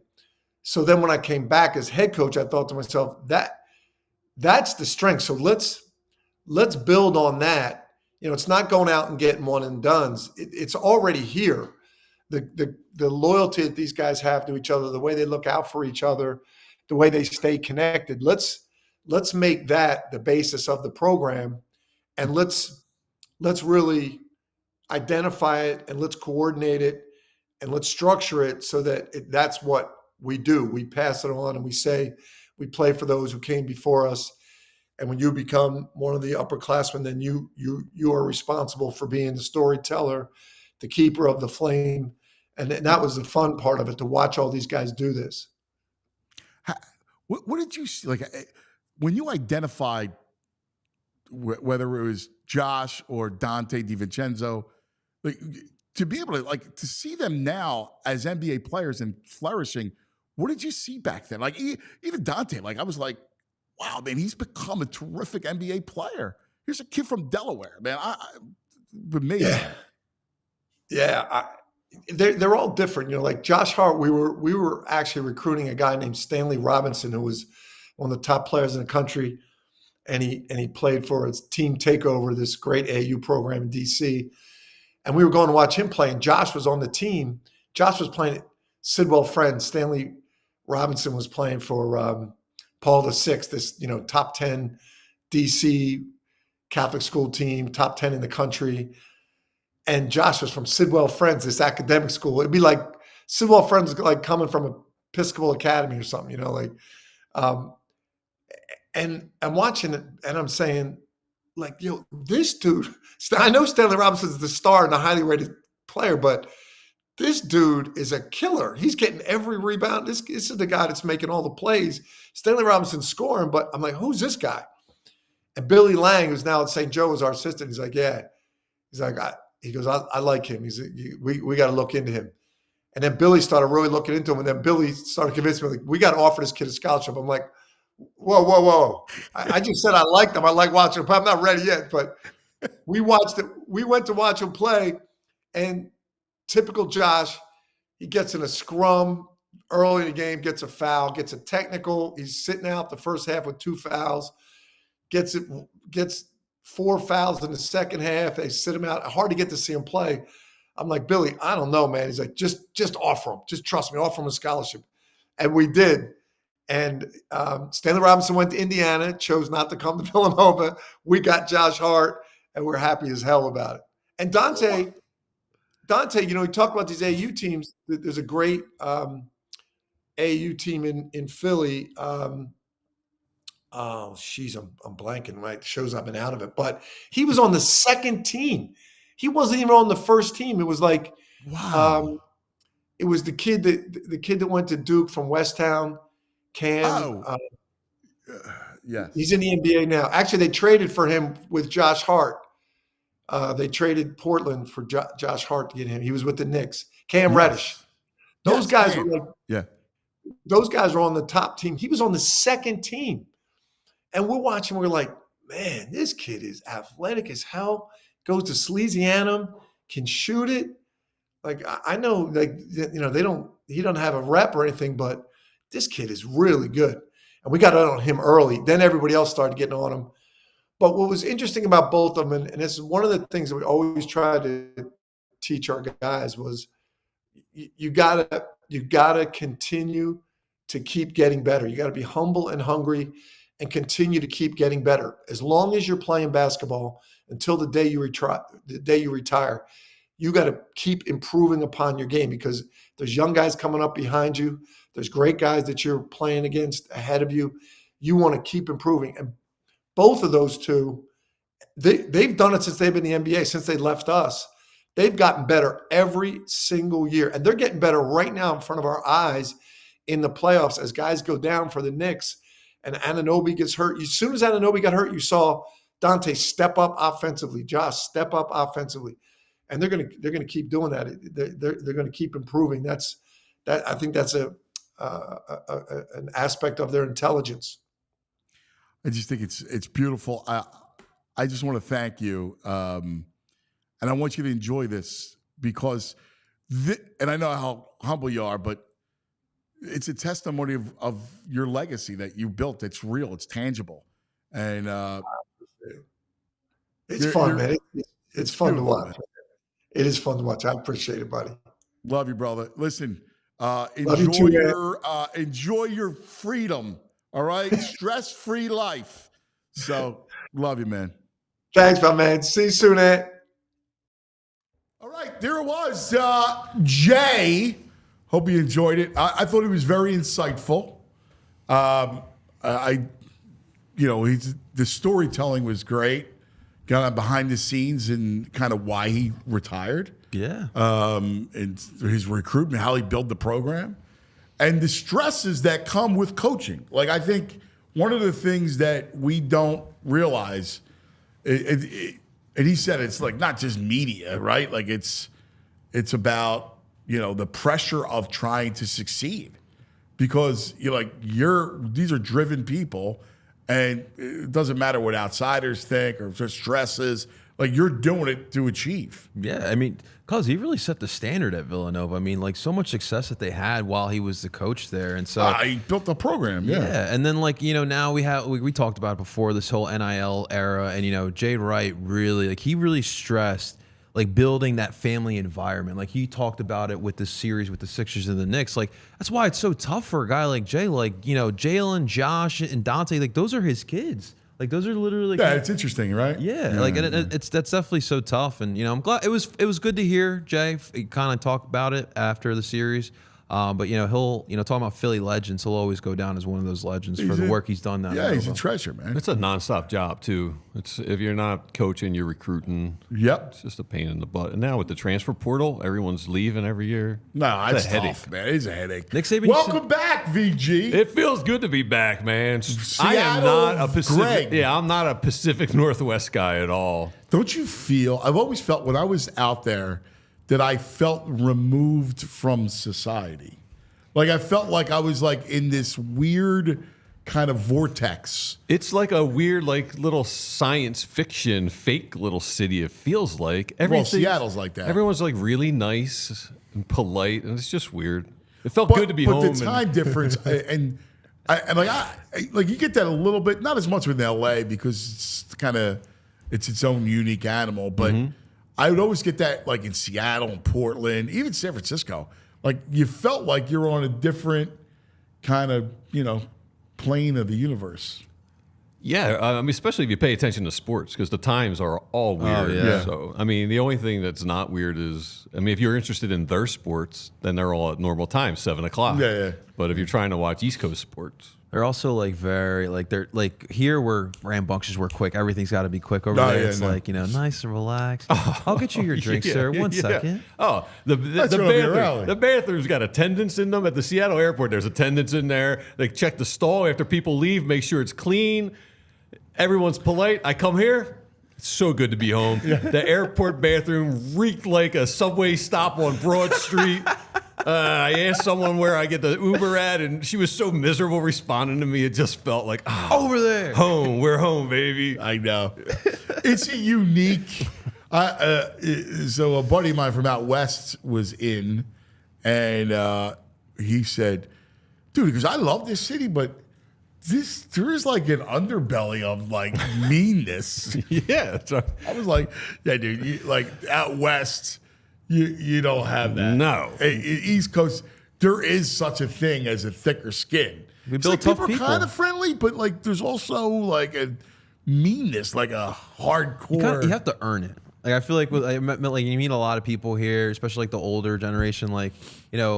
They're nice to you, but they have to break you down a little bit first. Yeah, and that's the beauty of it. Philadelphia, towns like Philadelphia, they build tough people. Well, we're guarded. You're an a-hole unless you prove you're not. That's how I feel like we all just assume everyone's a jerk. And then when they prove they're not, we're like, all right, then we'll treat you like our family. Right? Everybody's a jerk. Yeah. All right, couple things. One, coming up, it's obviously the Clubhouse, as we are set up for.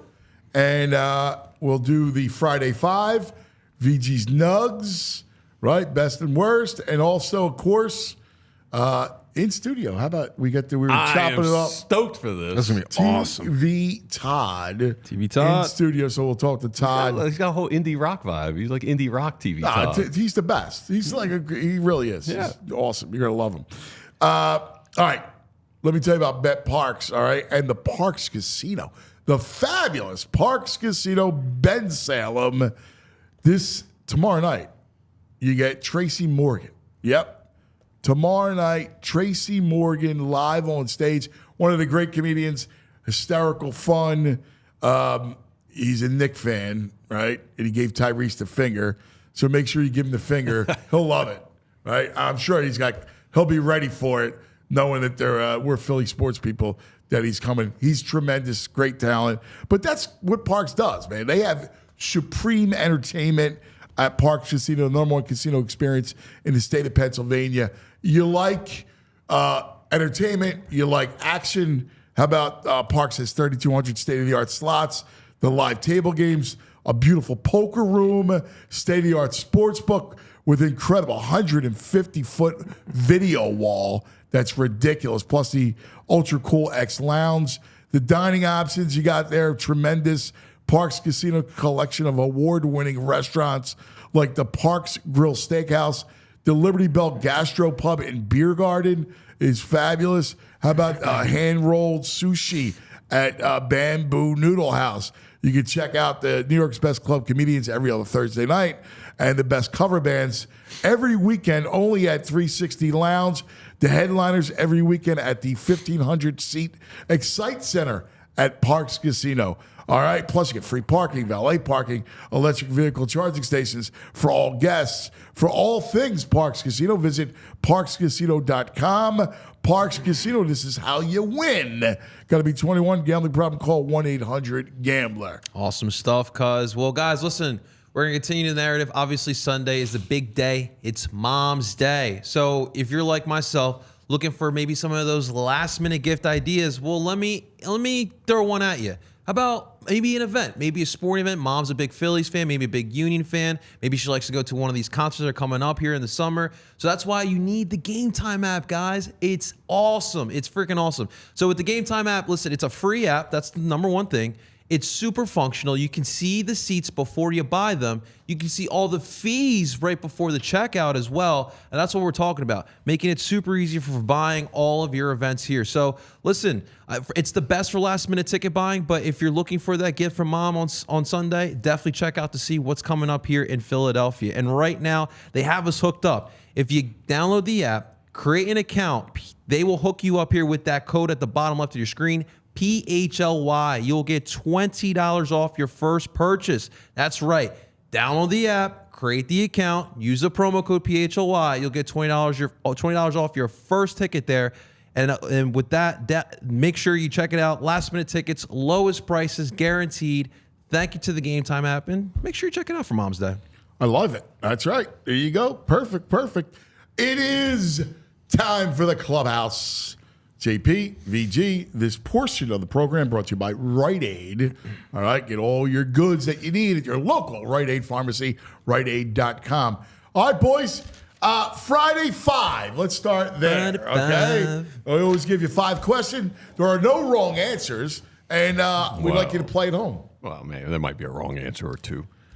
Yeah, well, there's the answer I go, it's weak. Yeah. Maybe not be wrong. Right, it could be weak. lame. All right? Yes. But not wrong. All right, but that's it. We will find out. Are you lame? Are you weak? Let's see. I'm probably weak. I'm running on fumes right now. I might be weak today. Coming off of the red eye, which we appreciate. We like that. You're like Pinto, the relief pitcher. Remember? Oh yeah. Hopefully I perform as well for his first game. All right, let's go first. It's Mother's Day. You mentioned it. And the first question is the ode to the matriarch. Okay. Right? So whether it's your mom, your grandmom, and I want you to play along and hit us up in chats and the whole thing and social media. Your favorite mom story. Okay. All right, you're gonna like this one, cuz. So we're going 2018. All right, 2017 season, 2018 the Super Bowl. Right. So listen, my mom, God bless her soul, you know, she's a Latina woman, doesn't really watch too many sports. She always tried, though, with me. She always tried while I was growing up. That's awesome. The Super Bowl was obviously big and very important for my life personally. But once we won, I get a phone call, and it's my mom. My mom calls me. She's like, Papi, they did it. They won the Super Bowl. Cuz that's what it took for me to break down and cry. Oh, that's because the fact dude. that my mom understood, and this lady, obviously, she gave birth to me, she raised me. The fact that she understood how monumental of a moment that was for my personal life, I never forget that moment. And that kind of exemplifies my mom. My mom may not understand my interests, but she tries. And that's the best part about moms. They may not understand, but they always try. They want to connect with you. So whatever you're into, like my wife is taking my son, Anthony wants to be a paleontologist, on a dig in Montana. That's awesome. Oh man, that's cool. That's sick. And I was like, I'll go. And she's like, no, I want to go. I want it to be a mother-son thing. And, listen, Mossman's got baseball, so you do the baseball thing, and we're going to do the dig. And I thought that was awesome. That made the Super Bowl better because my mom called me just to let me know. Yeah, man. I mean, listen, they're into everything. My grandmother, who was never a sports fan, right? When she passed away, in her wallet, she had the first story I ever wrote and got published, folded up like in a tiny square. That's sick. In her wallet. That is awesome. Coach. I love that it's stuff like that. Yeah. That's cool. That's beautiful. Yeah. VG, give me a matriarch story. I'm going to go back to my grandma. I lost her last year, and I've been missing her lately. We used to pick up the phone and call her, but she gave me this advice. Always fill your house with music. She always had the radio on with the big bands playing.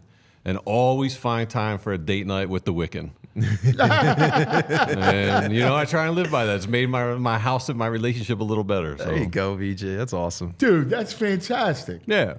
Like they lived in a house in Kensington where they slept in a sofa couch in the living room. The kids had the bedrooms.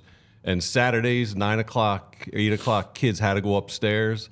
And they do date night in the living room with all the kids upstairs. So some music on, do a little bourbon, and hang out and dance and stuff. So, That's awesome. That's awesome. I love it. I love it. My grandmother, I'll never forget, she would come home. She would go out on a date. Like my grandfather died young, so she would go out. She was a pretty lady. She'd go out on a date. She'd come back. She had a boyfriend named Don, right? so Don would drop her off, and we would all be me, my sister, my cousin, right? Like we'd all be hanging out, and we would wait for her because she would come home maybe like 1:30, and she would stop. There was on 13th and Oregon, there was a place called Oregon Steaks. Yeah. There's an Oregon Steaks now, but on 10th and Oregon. Yeah. But it used to be on 13th and Oregon. Oh, okay. And she would stop at Oregon Steaks and come home with cheesesteaks. What? For us. Oh, man. Yes. That's killer. Yes. She'd come home, she was half lit. Yeah. She would play, she would dance with the dog, da-da-da-da-da, right? And then she would have a bag of Oregon Steaks. And we would be like, could you imagine being woken up like in Saturday night, 2 o'clock in the morning for cheesesteaks? Dude, as a kid, that'd be amazing. The greatest thing in the world, Yes. right? We watched the show and we're like, whatever. Yeah. It was like great. It was awesome. I'm sure those cheesesteaks tasted better then than now. No, Oregon Steaks are still really good. They were the best. They were just absolutely the best. I love that. All right, let's get a sports question up here. Give me your top 3 Eagles defenses, like your favorite Eagles defenses, JP. It kind of sucks because I'm obviously a little younger, so I couldn't experience like those defenses from the 80s and 90s. So I'm going to go with what I grew up with. So at number 3, we're going to go with that 17 defense. That defensive line with Chris Long, Fletcher Cox, BG. That was obviously they won the Super Bowl. That nothing else needs to be said. Number 2, I'm going with that 08 defense. And if you just want to watch that 08 defense, just watch that last regular season game against the Dallas Cowboys. It was just so much fun watching Brian Dawkins just fly around. And then number 1 is that 04 defense. Axeman. You had Dawkins. We had the freak Javon Curse on that team as well. Yeah, he got hurt in the overtime game. Yeah, it should never have gone to overtime. That's right. It was a fumble. And that was my first defense I fell in love with. So those are my 3. VG? My third one is 04. I love that secondary. Michael Lewis, Lito, Sheldon, Drafted them all. Lito. Drafted them big all. secondary guy. That was a good secondary. 1990. Body bag. Yes. You got to give props to that defense. Right? Yeah. That was, think about a game that was entitled Body Bag, right? Now think about Philadelphia and how bloodthirsty we are. Right. Like Body Bag. There's a reason why it lives to this day. And people can never get tired. Between Body Bag and House of Pain. Yes. House of Pain. Some fun games at the vet, man. They turned the Astrodome into the House of Pain. There's just bodies dropping everywhere. You bring the house, we'll bring the pain. What? Tell me that That's not one of the greatest things ever. That is freaking awesome. I love that. And you got to go. I mean, in our generation, that 91 defense, probably the greatest. Bud Carson, the greatest of the modern era, maybe, or since the late 70s. Yeah. You got Reggie, Jerome, Clyde, Seth. Reggie had 15 sacks. Jerome had 5.5. Clyde, 13. Seth, 6.5. Ben Smith, underrated corner from that team. From Georgia. Yes. One of the original Georgia Dogs. The only blemish is Rich Eagle Miano. Dogs. Yes. He actually was a decent guy, though. He's fine. Yeah. But you know who's tight with him? Baldy. Oh, yeah? Baldy. Yeah, they're tight. Yeah. So one stat from this team, rushing yards per carry, 2.97, the lowest since 1978. Wow. Okay. Baldy posed for a picture in Hawaii with this stunning girl, like younger, like beautiful, just surprise gorgeous, Baldy's with right? a younger girl. I know. Beautiful, right? Like just stunning woman, right? And I go, what are you doing, man? Right? And he goes, that's Rich Miano's daughter. I was like, oh, all right. That was funny. Give me this one. Oh, man. Top 3 assistant coaches, any sport. Okay. Philadelphia. I went, obviously, Jim Johnson. I had to throw him in this topic here. Number 2, I'm curious if you guys know this name, Mike Nikolak, the assistant coach of Fred Shiro back in those Broad Street So Bullies. Todd knows that. Well, wow, Mike Nikolak. Yeah. A Nikolak tattoo. Well, listen. Nikolak, right? Nikolak. Yeah. So Nikolak, listen, he had an interesting job because Fred Shiro was known as being like more of an introvert. And then obviously like those teams were just rambunctious bunch. So like trying to be in between all that, and then they were so successful. I thought that was very interesting. He was like this brilliant dude, this like Fred Shiro. Yeah. Like legendary, like, you know, I was child, so like, you know, small. I didn't even understand it. But like you read about this stuff, like he was this like legend, the Fog. Like just brilliant dude. Yeah. Yeah, no, it was awesome. And then last but not least, I'm going with the Union with this one. I'm going with Pat Noonan. Pat Noonan had a tough bust out. I love it. Yeah, I gotta go Pat Noonan. Flyers, Mike Nikolak, and the Union, Pat Noonan. Pat Noonan. So Pat was bust out. Total JP. bust out. Pat had such a lot of responsibilities on that team, and you know, reporting back to Jim. And then it's very interesting because he leaves Philly, goes to Cincinnati, and then last year wins Coach of the Year. So that just goes to show you everything. And yeah, that was a great coaching staff, great team. He left after 2022, or 2021. I tell you, we got to get Jim on the show. I love Jim. Jim's awesome. Jim's Philly a guy. great coach. Philly guy through and through. Without a doubt. But he's a great coach. Yeah. He really is. Great leader, man. VG? I don't know if this qualifies, but Dave Sudsy Settlemeyer. Oh, dude. I love a bust out flyer, Sudsy He's Settlemeyer. like an equipment manager, but who didn't like Sudsy? Yeah. It's like Irish Mike Ryan. Stop! You're jumping ahead on me, man. That's my number 1. No! Are you serious? Yeah, man. The greatest bullpen coach ever. Come on. He's here for like 20 years. Irish Mike Ryan. Yeah. Wow. Come on. And Freddie Mad Dog Card is also on my list. I like the Mad Dog. His name. I don't like him as a head coach, but as an assistant coach, he's all right. Wow. Bust out of all bust out. Irish Mike Ryan. And Freddie Mad Dog. Freddie Dog Carter. I ever tell you a story? I was a kid, and I'm literally at a playground by myself shooting baskets, right? Like, so I'm just shooting around. Who shows up but Fred Carter? Oh my God. Yeah? I don't know. Like, it was bizarre. He's a great dude, Fred. So he says, I'll play in horse, right? So he was a good dude, like, you know. I mean, did you know who he was or not? Yeah, I knew. I was like, I like, all you know. right. Yeah. You know, I know. I was like, wow, it's Fred Carter. Like, right. You know. And he was, call me Mad Dog, Anthony. he was playing at the time, right?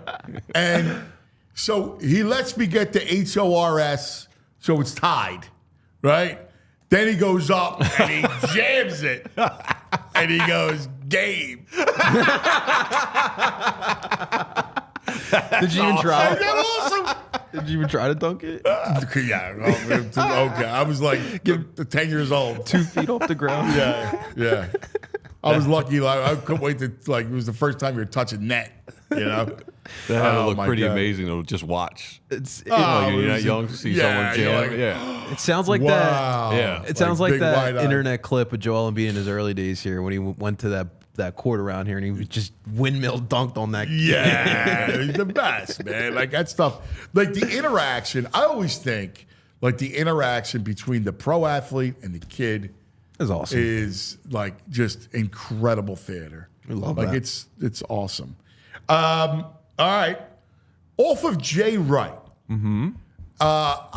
You guys heard the interview, and one of the things that stood out to me was it's easy for him to talk about the Knicks and talk about Brunson and Hart and DiVincenzo, but he was almost uncomfortable making that the purpose of the interview, and he made a point to bringing it back to Lowry, to bringing it back to his assistant coaches, to bringing it back to Philadelphia, and he is such a Philadelphia sports fan, such a proponent of this city, that I just think he's such a great treasure. Do you think he's got a little bit of guilt for getting these kids so good that they crushed our hopes this year? The Philly It's funny, it hopes? sounded like that. Yeah, it right? did, yeah. It Built him up sounded so like that. good to destroy his But team. did Like, he you get feels that bad sense, he created Julia? them.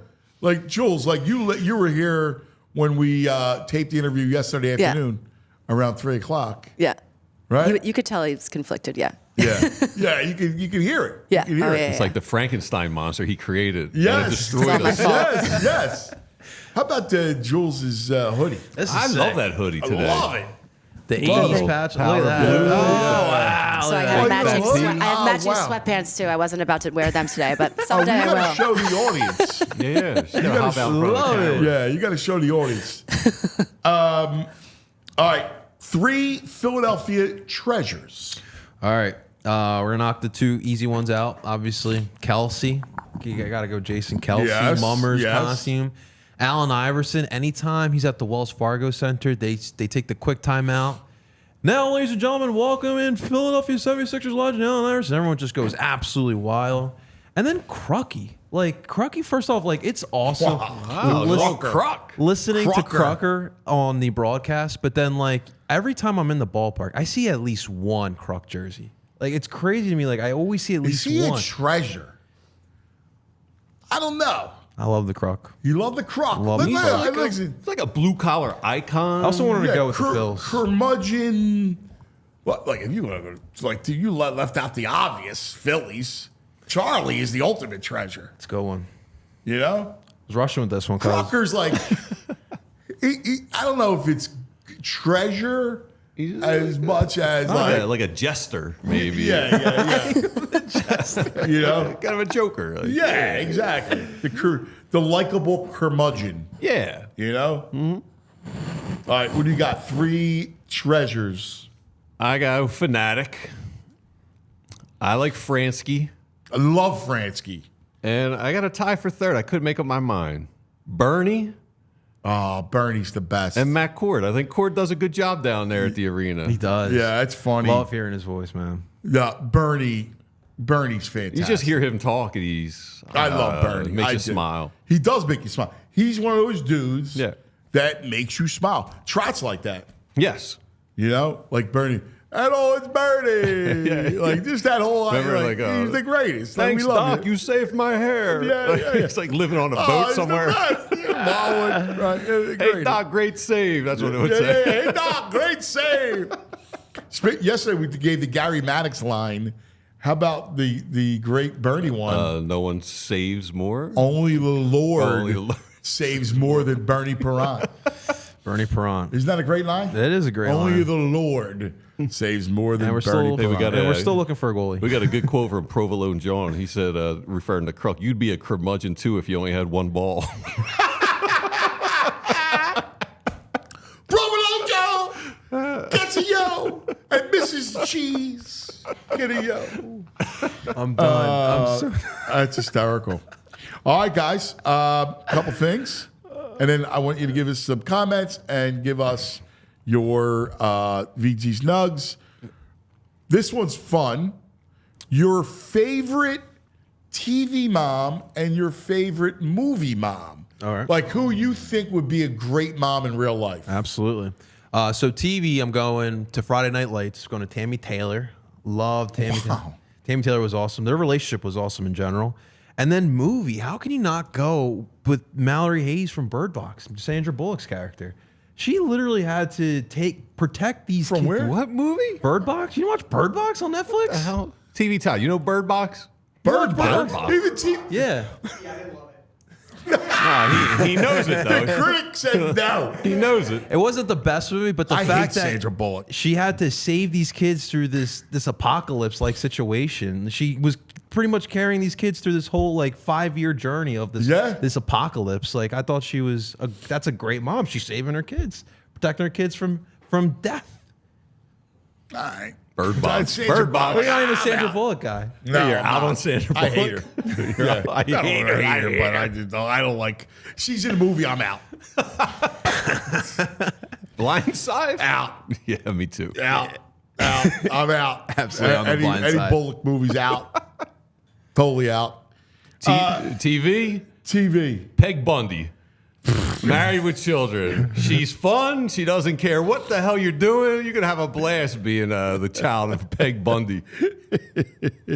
Movie, I struggled for this a little bit, but I think the woman, Linda Hamilton, the Terminator mother. Oh, She was great. badass. Yeah, she was a great mom. Yes.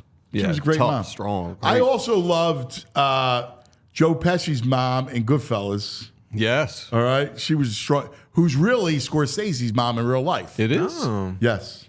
And so good to know. Yeah, and when she's like, "You hungry?" It's 2:00 in the morning. They got a body in the trunk. Are you hungry? Yeah, I can eat. Hey, what's the matter? You don't say anything. There you go. That's your Friday 5. Always a lot of fun. Great answers. No lame answers. Very good, except for Bullock. Yeah, we got a weak one with the Other black than box that, or the not bird box. lame, weak. Bird box. Everything else was superlative. All right, She's out here saving her kids, guys, from the apocalypse. Bullock. She's saving buses, speed. If it was Margot Don't Robbie, talk about man. Keanu and her together. Oh God, that's horrible. That's a terrible movie. I'm a Keanu fan. I actually don't. I don't. He's a good dude. I agree. I agree with you. And he is a good dude. I like dude. Keanu. Yeah. I do too. But let's face it. He's not the. I mean, she's not in the class of Keanu. She brought the whole film down. Yes. I agree with that. Yeah. I agree with that. All right. What do we got? What are people saying? People saying, Provolone John's been on fire this morning. As a Penn Stater, he hopes Chip ruins the Suck Guys this year. I'm feeling out for Casper, our friend Casper. He said today's weather sucks, and he's outside cleaning HVAC units today. Oh, God bless you, brother. And this is my final one. I love this one. This is how we do it. Oh, that's genius. This is how we do it. Yes. Make the T-shirt. I love it. Man. That's fantastic. Yeah, that's pretty Excellent. clever. Excellent. And time out for Yeah, we got a VG's couple nugs. nugs. Yeah. MLB put out pitcher power rankings. Top Okay. 10 pitchers right now. And they are two Phillies on the list. Zach Wheeler's number 1. Ranger number we go. 5. I love that, man. Yeah. BG, did you see they got the Rangers now out? No, They're dressing up like Power Rangers. Oh, I that's got a picture of awesome. that, yeah. That's good. Marshmallows. Well, that brings back the, and this will be your back in the day moment brought to you by Rite Aid and RiteAid.com, is if you go back in the day, it started with the fan groups. It was, who was, there was Was a it Randy million. Wolf? The Wolf Pack started it. Okay. All right. Makes sense. The Wolf Pack was the original. Okay. And then after that, they had a bunch of guys. And it wasn't for like studs. It was for like who is the rag dude? arms. Right, I know. Yeah. It was unbelievable. Who was the guy? Was it he a pitcher of the flotilla? Yes. the Padillas, flotillas, something. It was crazy. And then who was the dude? Oh God, the catcher. He was a catcher. Oh, Sal? Yeah, Sal's pals. Sal's pals. Yeah. Sal. Like they were doing the bust out. Like, they love that. Sal's pals. Yeah. That is so funny. That was creative. That was good stuff. We had jeans when Gene Segura was here. Yes. They would all wear all denim outfits. Yeah, that's good stuff. I like Tommy's that. homies, So I Pat's bats. Yeah, Tommy's homies. Yes. Tommy's homies. That's it. I like that. Honestly, I think Julia was a Tommy homie. Yeah, I can see it. I did like him. Yeah. That's pretty cool. Toasters. So the flying in general, it's very hard not to get irritated when you're stuck with these people in this tight. There's certain people when you get off the flight, the people who get up early to line up drive me nuts. What are you doing? Yeah, you're not going anywhere. Nowhere. Like we didn't even pull into the gate, and there's this woman right here jumps up, comes walking up behind That's me, a and J.O. is just move, man. standing there, and she's there for like it's got to be 12 minutes. She's just standing there, And she's crowding you. yes, But this is like She's a new crowding thing. you. Yeah. Like, stop crowding me. All right? And then, the other thing, too, is it mucks up the system. the whole system it starts, all right? Yes. Like, you got to follow the exit strategy, Yes. right? So if you're behind me, I got to get my bag from the overhead. You can't move past me. Correct. You got to stay back until I get my bag and then I walk. Correct. We need like flying etiquette classes because like some people need People are freaking JOs. They're the worst. that. Yeah. So Sometimes. it's okay. And I say there And, are, then like, I don't know about you, but I refuse to do the back. I don't lean back. I don't lean back because, first of all, you're in someone's lap. And there's so and little it's- space they give us. Yeah, so I don't use it for a reason because I don't want to be killing the person behind me. Imagine that. You think about the other person. And, How and about then that? and then the other person, and then when they're in front of you doing that, Yeah. and then you're not doing that, Yeah, that was my situation on that's this the flight. worst.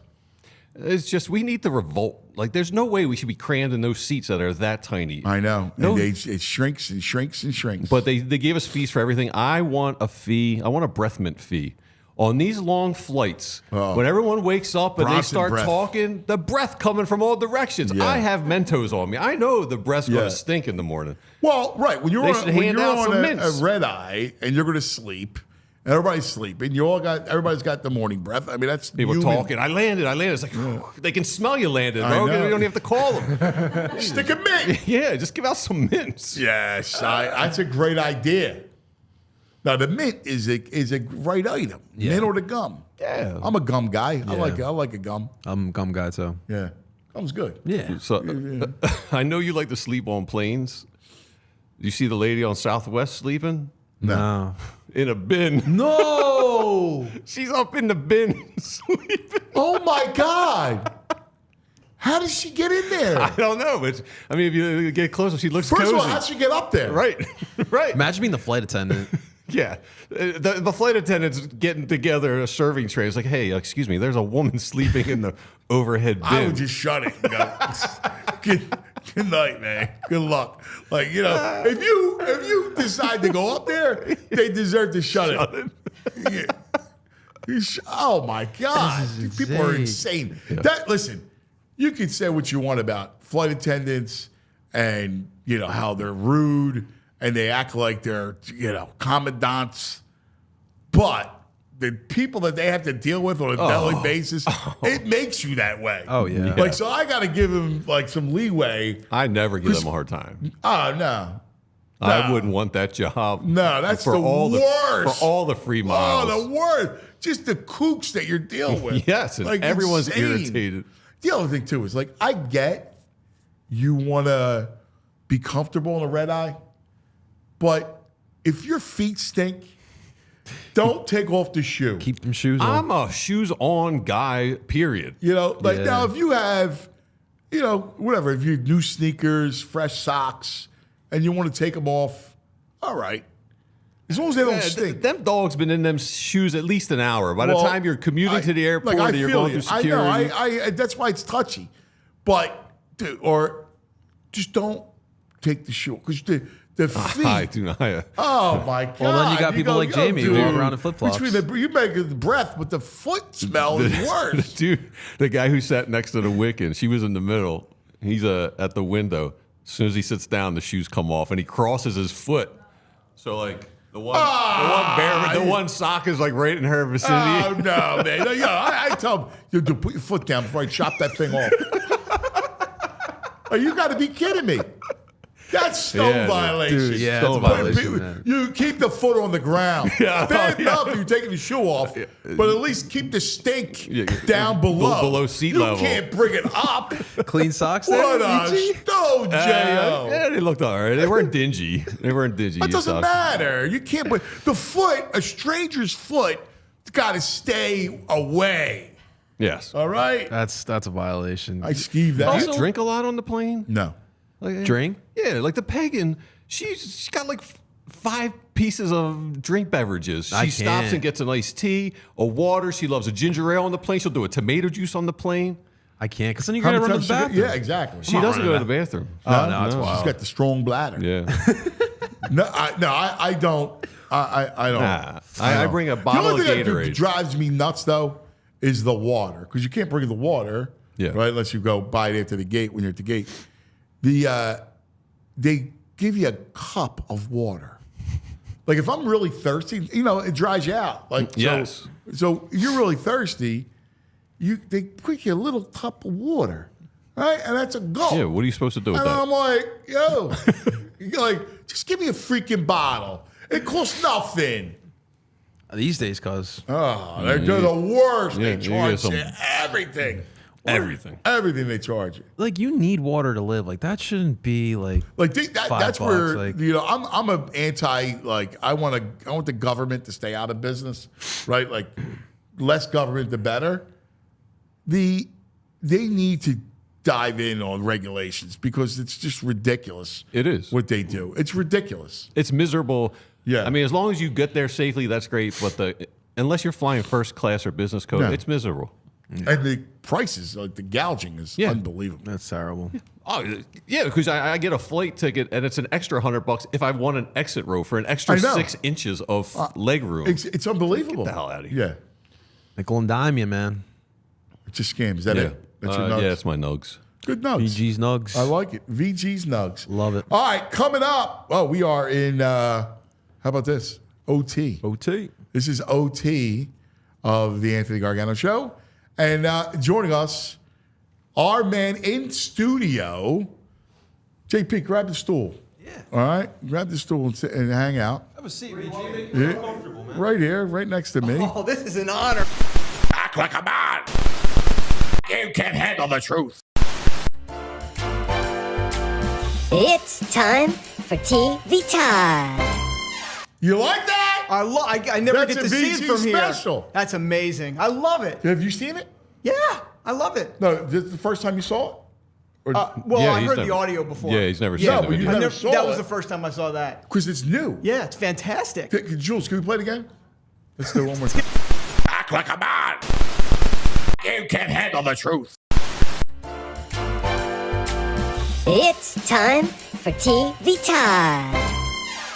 That's Brilliant VG. right there. It's VG. VG's with the the man. curtain opening. Thanks to the stock photo family. I love the stock photo family. It's a nice family. Yeah. They're a nice family. Like they'd be nice neighbors. Sure, yeah. You know what I mean? Good people. This is quite an honor to be here, live in the see you, studio. buddy. The honor's Good to see all of here. you, The honor's all actually. here. So TV Todd lives in Lancaster County.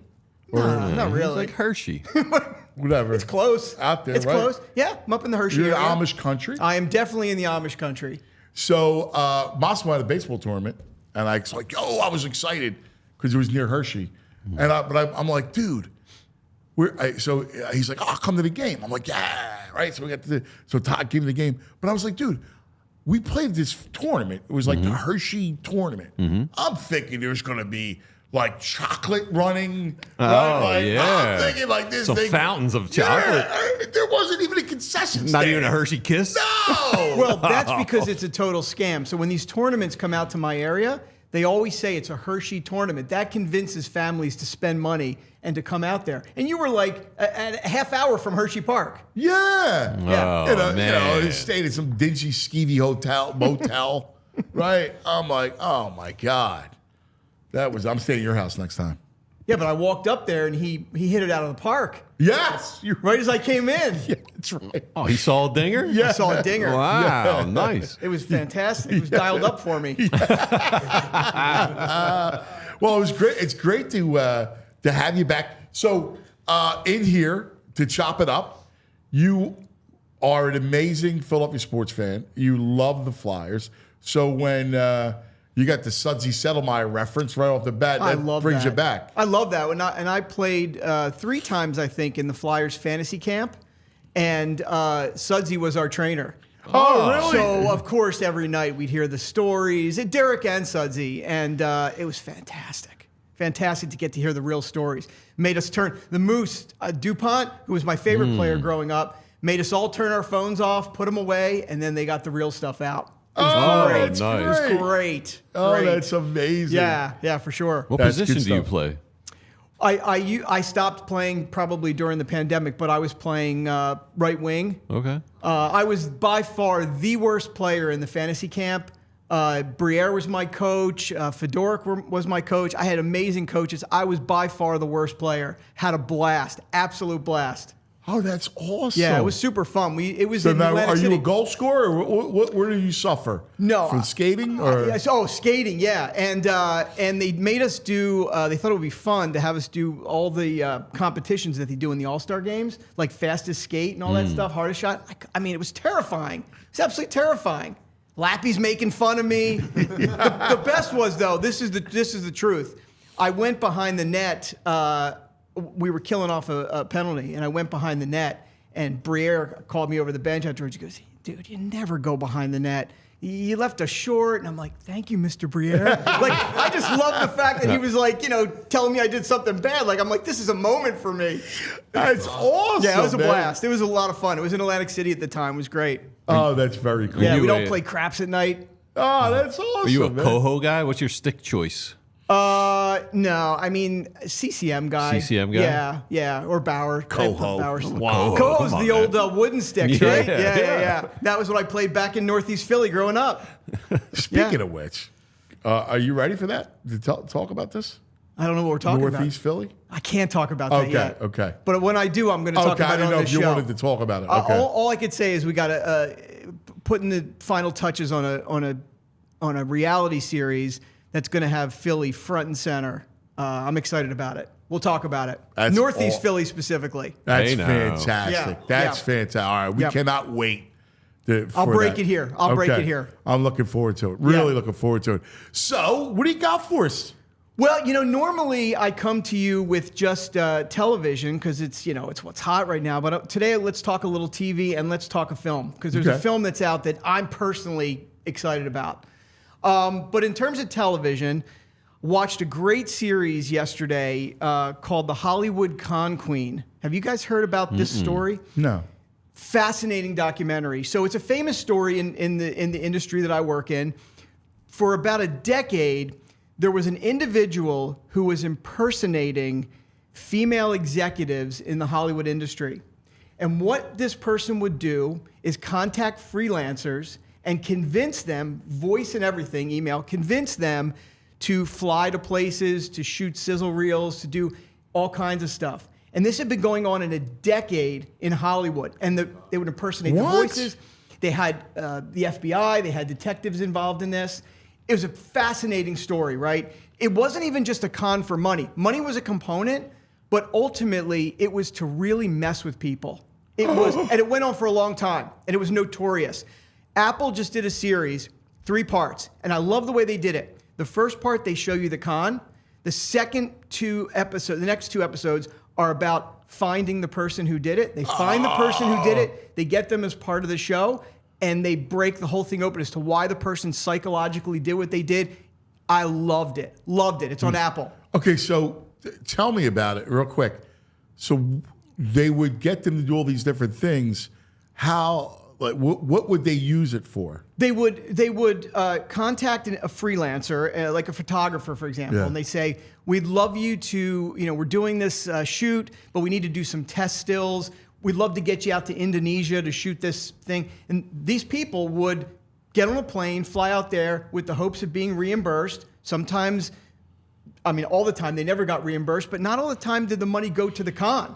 It was a cat and mouse play to a certain extent, and they got tons of people in the industry. And it showed. How do they make money? Well, they would have, like, for example, when the person would fly to Indonesia, they would pay a driver. And sometimes the driver would hold them up for like $1,000 or something like that. It would go. I'm sure it would go to the con.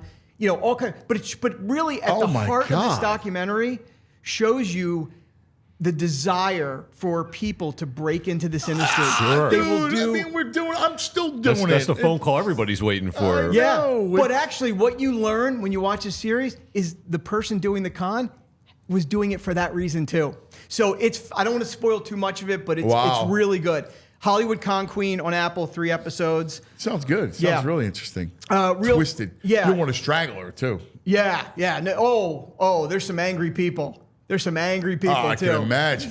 Another series that I'm watching now, I just started last night, is a Netflix series called Bodkin. And I didn't hear anything about this before it came out. Bodkin? Bodkin, Bodkin, which is a village in Ireland. Oh, wow. And this is a show about these podcasters. Will Forte, playing a serious kind of comedy role, is one of the podcasters from America, teams up with The Guardian in the UK to go out and investigate 3 individuals who went missing during a festival in Ireland. And I'm loving it so far. Oh, that sounds awesome. It's really good. And it's flying under the radar. Just released, but I'm an episode or 2 in, and I'm loving it already. Bodkin, Bodkin. That sounds Is great. it based on a true story, or I don't know that actually. Okay. I feel like it's like a combo of it's really in some way it's parodying the whole true crime podcast space. Yeah. You'll love it because you're in that space. It's a lot of fun. It's a lot of fun so far. And Will Forte is a total talent. Like, he's so likable. Like, he's lovable in this role already. And the Irish people are like making fun of him all the time. So far it's great. That sounds awesome. You asked the question, VG asked the question, is it based on a true story? Honestly, I always think that's the most overrated thing in the world. Because A, if it is a true story, they take incredible literary license. So you're really just getting a kernel of it. Otherwise, it's a documentary. And B, I don't care. I like, if you tell me a great story, I just want to be entertained for the story. I love the story piece of it. Yeah, I think I'm more like you, but I don't think we're the norm. I think we're not the norm. When you tell somebody that it's based on a true story, that piques their interest. Well, it does. I just thought, did 3 people go missing at a festival? That's the only thing. I'm not going to watch it based on if it's based on a true story. I was just curious if 3 people went missing during a festival. But it's funny, like my buddy Vinny will watch a show. If it's based on a true story, he's Googling the story, right? And he's reading about the story, about what really happened versus the scripted version of it. Yeah. I guess a lot of people do that. They do, and it's a marketing ploy for sure. Yeah, 100%. But this is really good so far. No, the it acting sounds is awesome. good. I didn't mean to get off on a tangent. No, it's great. You'll love the setting. The settings are beautiful. I love the exotic setting. Yes. I love the foreign setting. Like, I'll watch anything that's set, especially in Europe, like any country. Yeah, it's really great. Last, I'll give you a film in the theaters. Right? What I'm excited about this. I know this may be polarizing. I'm going to explain to you why I'm excited about it. But Kingdom of the Planet of the Apes. I saw the preview. I saw Godzilla versus with Kong, whatever it is, right? Because Anthony's a huge Godzilla. Yeah. I'm a Kong guy. All right. He's a Godzilla man. Loves Godzilla. Who's Kong? Kong. Oh, King Kong. Oh, all right. King Kong. Yeah. He's the biggest Kong fan too. King Kong ain't got nothing on me, right? I love King Kong. King Kong? I love King Kong, right? Anthony loves Godzilla. Yeah. So we went to I said, Dad, it was like last Saturday. Moss went a game. right? I was out all day, so I texted Anthony and go, Dad, you want to go see a little Godzilla Kong tonight? He's like, yeah man. So like he and I went, right? 10 o'clock movie. And it's nuts. Like, listen, I'm all for the theater, and those theater owners are trying to make money, and I get it, right? And the preview, we sat down. It was a 10 o'clock movie. We got there. The movie didn't start until 10:38. I timed it. 38 minutes of commercials, a lot of them, and previews. Well, they got you in the seat. They got to make some bucks. That's the norm. That is the norm. And I did not complain. I'm just bringing it up as a talking point because I understand that you're the business of it. Like, you got to make money. So I'm like, I don't care.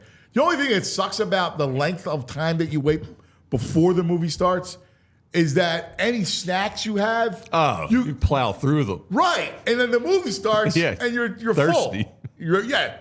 And like, so the popcorn's half done. The pretzel bites are cold. You're so right on. I have to buy a snack to eat during the previews to not get into the popcorn. I do it all the time. And it's usually the bites. I do the pretzel bites during the previews. I do the popcorn during the movie. Genius. Man. I used to. So my wife would get mad. Like, he's dropping $85 to go to movies by himself. She used to get mad at me because back in the day, it was shorter, right? Like, so I would wait until the movie started to eat.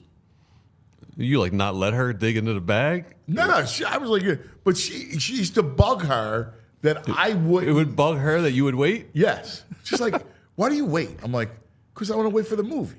Like, the whole point is to be in the movie to have the popcorn. She's like, you sit here, and I want to eat half the thing. Oh, that's what it is. She's probably feeling guilty. Like, she's eating half of it. And she probably doesn't want to eat half of it. And she's like, you're sitting here waiting. I go, well, yeah, because I want to wait till the whole point is the movie. I'm with you 100% on that. But the reason why I know not everyone loves these ape movies, but to me, they're so much a part of why I'm even in this business now. So talk about, you fell in love with the Planet of the Apes. Yes. In the 70s, right? Well, the first movie was 1968. I was only one. Right. But during the 70s, mid-70s, there was 5 movies made. They were the first big sequels, right? Beneath the Planet of the Apes, Conquest of the Planet of the Apes, Return of the Planet of the Apes, Revenge of the Planet of the Apes. It was the first world. First world. And by the way, if you go back and watch those films, the makeup and the special effects is pretty extraordinary for that age. Oh, my God, For that time period. So what they did was, I want to say it was ABC, maybe it was CBS, I can't remember. They took all those films, and in the mid-70s, they would show them on Friday nights. So they would chop them up. I remember my cousin and I watching the Planet of the Apes. Yes. Like, there would always be like a lot of double features. Double features. They broke them up in hours. And as a young kid, I was, 10 or 11, whatever it was, my dad would sneak me downstairs. My sister was asleep. We couldn't walk past her room, so he would lift me over the staircase and take me downstairs to watch the Planet of the Apes on Fridays nights. And I was aped everything. I had ape pajamas, I had ape dolls, everything. Yeah, they were the best. Yeah, and so, those movies, there were 5 or 6 of those movies. Then, not for nothing, like I remember watching and going, wow, like you saw the American flag. Yeah, well, the Statue of Liberty. The Statue of Liberty, excuse me. Yeah, yes. but it was the first twist, right? Yeah. It was one of those first movies that had a twist ending, like an M. Night type ending to it. But, I see VG's face. So you're out. I'm not in on the apes. No, you're out. Nah. See, I knew it was polarizing. But I will say the last. This is the third one of the new reboots. Well, it's actually a new reboot. So there were the 3 same crew or same team doing it. No, it's actually a different director and everything. It takes place. This new one takes place hundreds of years after the last film, but it's that same kind of world. And from what I'm told, I haven't seen it yet. I'm going to see it probably tonight or tomorrow. What they do is there's a lot of callbacks and a lot of Easter eggs to the first movie from 1968. Wow. Sound. They even used the same sound. They pulled sound from 1968 to use it in this film. That's awesome. So I'm loving it. The trailer looked good. Of all the ape movies I've seen. So what did when you were a kid? We're the same age. You didn't remember watching that? No. Seen a bunch of apes running around on horses, but it was the first franchise. Really movie, a Bond. Yeah, really. Bond was probably. I guess Superman too in the 70s, early 70s, but Star Wars. But Right. it was before, it was like 68 was the first film. That's lots. And then I guess they made a bunch of them. Yeah. You're out. Yeah, I'm out. I'm glad he gave us full disclosure. I could take this recommendation with a grain of salt because he's an ape head. So of course he's going to like this ape movie. 100%. And it's funny. When I was driving down here, I looked. Listen, I'm a Kong guy, so I appreciate I'm it. surprised you're a Kong guy. I love Kong. Yes. Well, no wonder you probably know Planet of the Apes. You like big gorillas and apes. Yes. I'm a Kong guy too. Yeah. Do you couple remember ape guys. JP, are you a Kong guy? I'm Kong. I love Kong. Donkey Kong guy. Donkey Kong. Well, Yeah. I'm a Donkey Kong Like guy you like too, Godzilla. yeah. Like Anthony likes Godzilla. Nah. I was like an Ultraman. I like Ultraman. Ultraman. Ultraman's Ultraman's no nobody. Ultraman destroy Godzilla. He He destroyed Godzilla. What do you think about all the Get signs? the hell out What of do you here think? with Ultraman. Ultraman's a He jerk like off. beat up Godzilla on a weekly basis. Every Saturday he's beating up Godzilla or Godzilla-like creatures. Come on. You probably like the other characters like Mothra that did take down Godzilla. Tried to fight Godzilla. Always lost. I was never in ultimately. on that world for some No? reason. Okay. Yeah, no. These No giant early sci-fi. I'm not a sci-fi guy Monsters? at all. I'm not a monster guy. How about a shark? Jaws was good. Yeah. No, but like the Meg. No. You're like out on the a Meg? demon shark I'm in on. You like a demon? Yeah, you like demons. a demon. Yeah, I'm a demon you're guy. You're a haunted guy. Yeah, you're a I'm haunted a guy. scared too. guy. Love a haunted. Yeah. Yeah, love a haunted film. No, Anthony, I watch this stuff because of my son. Sure. Because he loves this stuff. Yeah. He was a creature guy. He likes creatures. You show him the I'm old in on school, creature. the Black Lagoon, creature from the Black Lagoon. Nah, we go old school, but I don't go past the 80s. I go old school. I grew up with Creature Double Feature, Dr. Shock's Theater. Land of the Lost. I remember the Slee Stacks. Love Land of the Lost. Dude, the Slee Stack, Chaka. Yeah, you're on, not man. in on Chaka? Nah, No, man. I never liked Chaka. Do you know all the Chaka was annoying. he was? I like the Slee The Stack Slee dudes. Stacks were cool. They were nasty. Yeah. They Have were you seen scary. all the Slee Stack merch that they have now? No. Tons of Slee Stack merch. Hats, shirts, Really? hoodies. Oh yeah. Slee Stacks JP, are do How bad. did you know ridiculous- Slee Stack, JP? I have no idea what this is. It was this bad show called horrible show, Land of the Lost, right? And it was done in like a studio in Burbank, right? And they tried to make it out to be this wilderness, this island. They fall down a well or You something? go in they fell down. They were portal? rafting, JP, and they went over a waterfall, and they ended up back in the dinosaur time. Oh, period. right, it was a portal. Yeah, Right. they remade it as a movie with Will Ferrell. Yeah. Yeah, but the series, right, it was a I portal. loved the series. I loved it. It was actually a brilliant concept. Yeah. But you just couldn't pull it off as a show. No. They would have the dinosaur, and they'd run the T-Rex, and you would see like a little doll T-Rex. Like, Yeah, nothing moved, right? That's some bad TV back in the day. Bad but good. Did you like those other creatures? Yeah. I was much more. Godzilla. I liked it, but I was much more King Kong. All the 1978 remake of King Kong. I was so into that. One of the first movies that I ever saw. I'll never forget. We saw it on Sansom Street, like 18th and Sansom. Yeah. Was a theater. Yeah. And Sam Eric? I want to say I think it was a Sam And Eric I theater. remember seeing it, going to watching King Kong. That was one of the first. Okay, here's a little trivia for you. That was one of the first films, the 1978 remake of King Kong, that was doing merchandising in connection with the film itself. If you would buy a large popcorn, you would get a little rubber gorilla in the popcorn.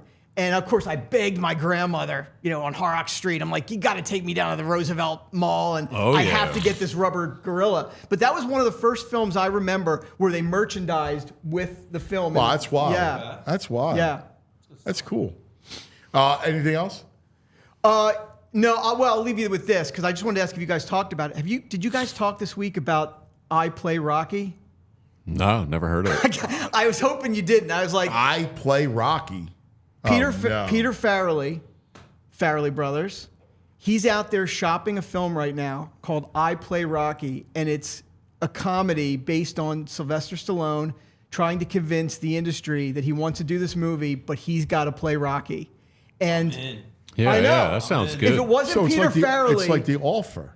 yes. But if it wasn't Peter Farrelly, I'd It's a be good like, story. But it's Peter Farrelly. I'm in on this too. All right, so about that story. So I heard a story.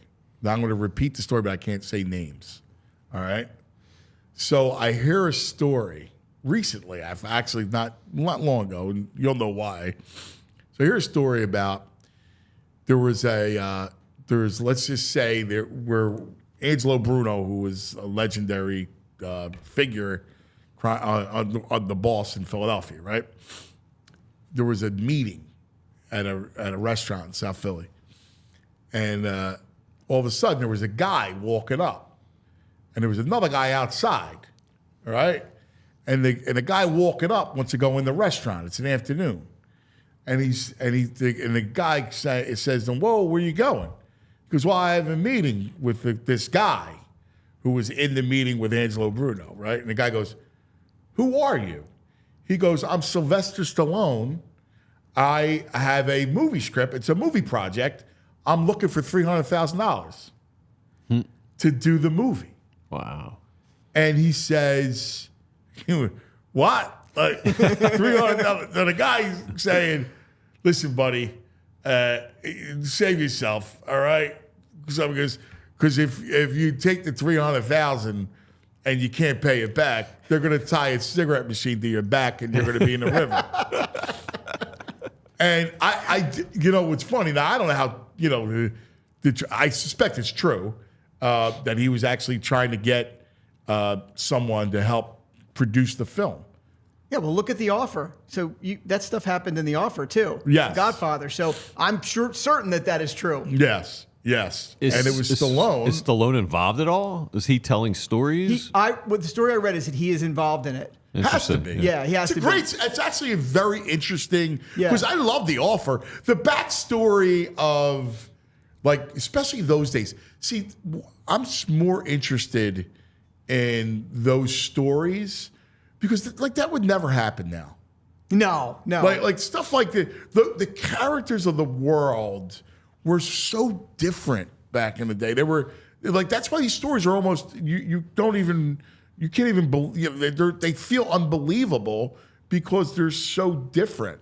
Like, characters were rich. Like, there was a guy, and they should do a movie, like, the City Side columnist was fascinating. But I always wanted to be a City Side columnist because, you were, the city was like your palette to write about.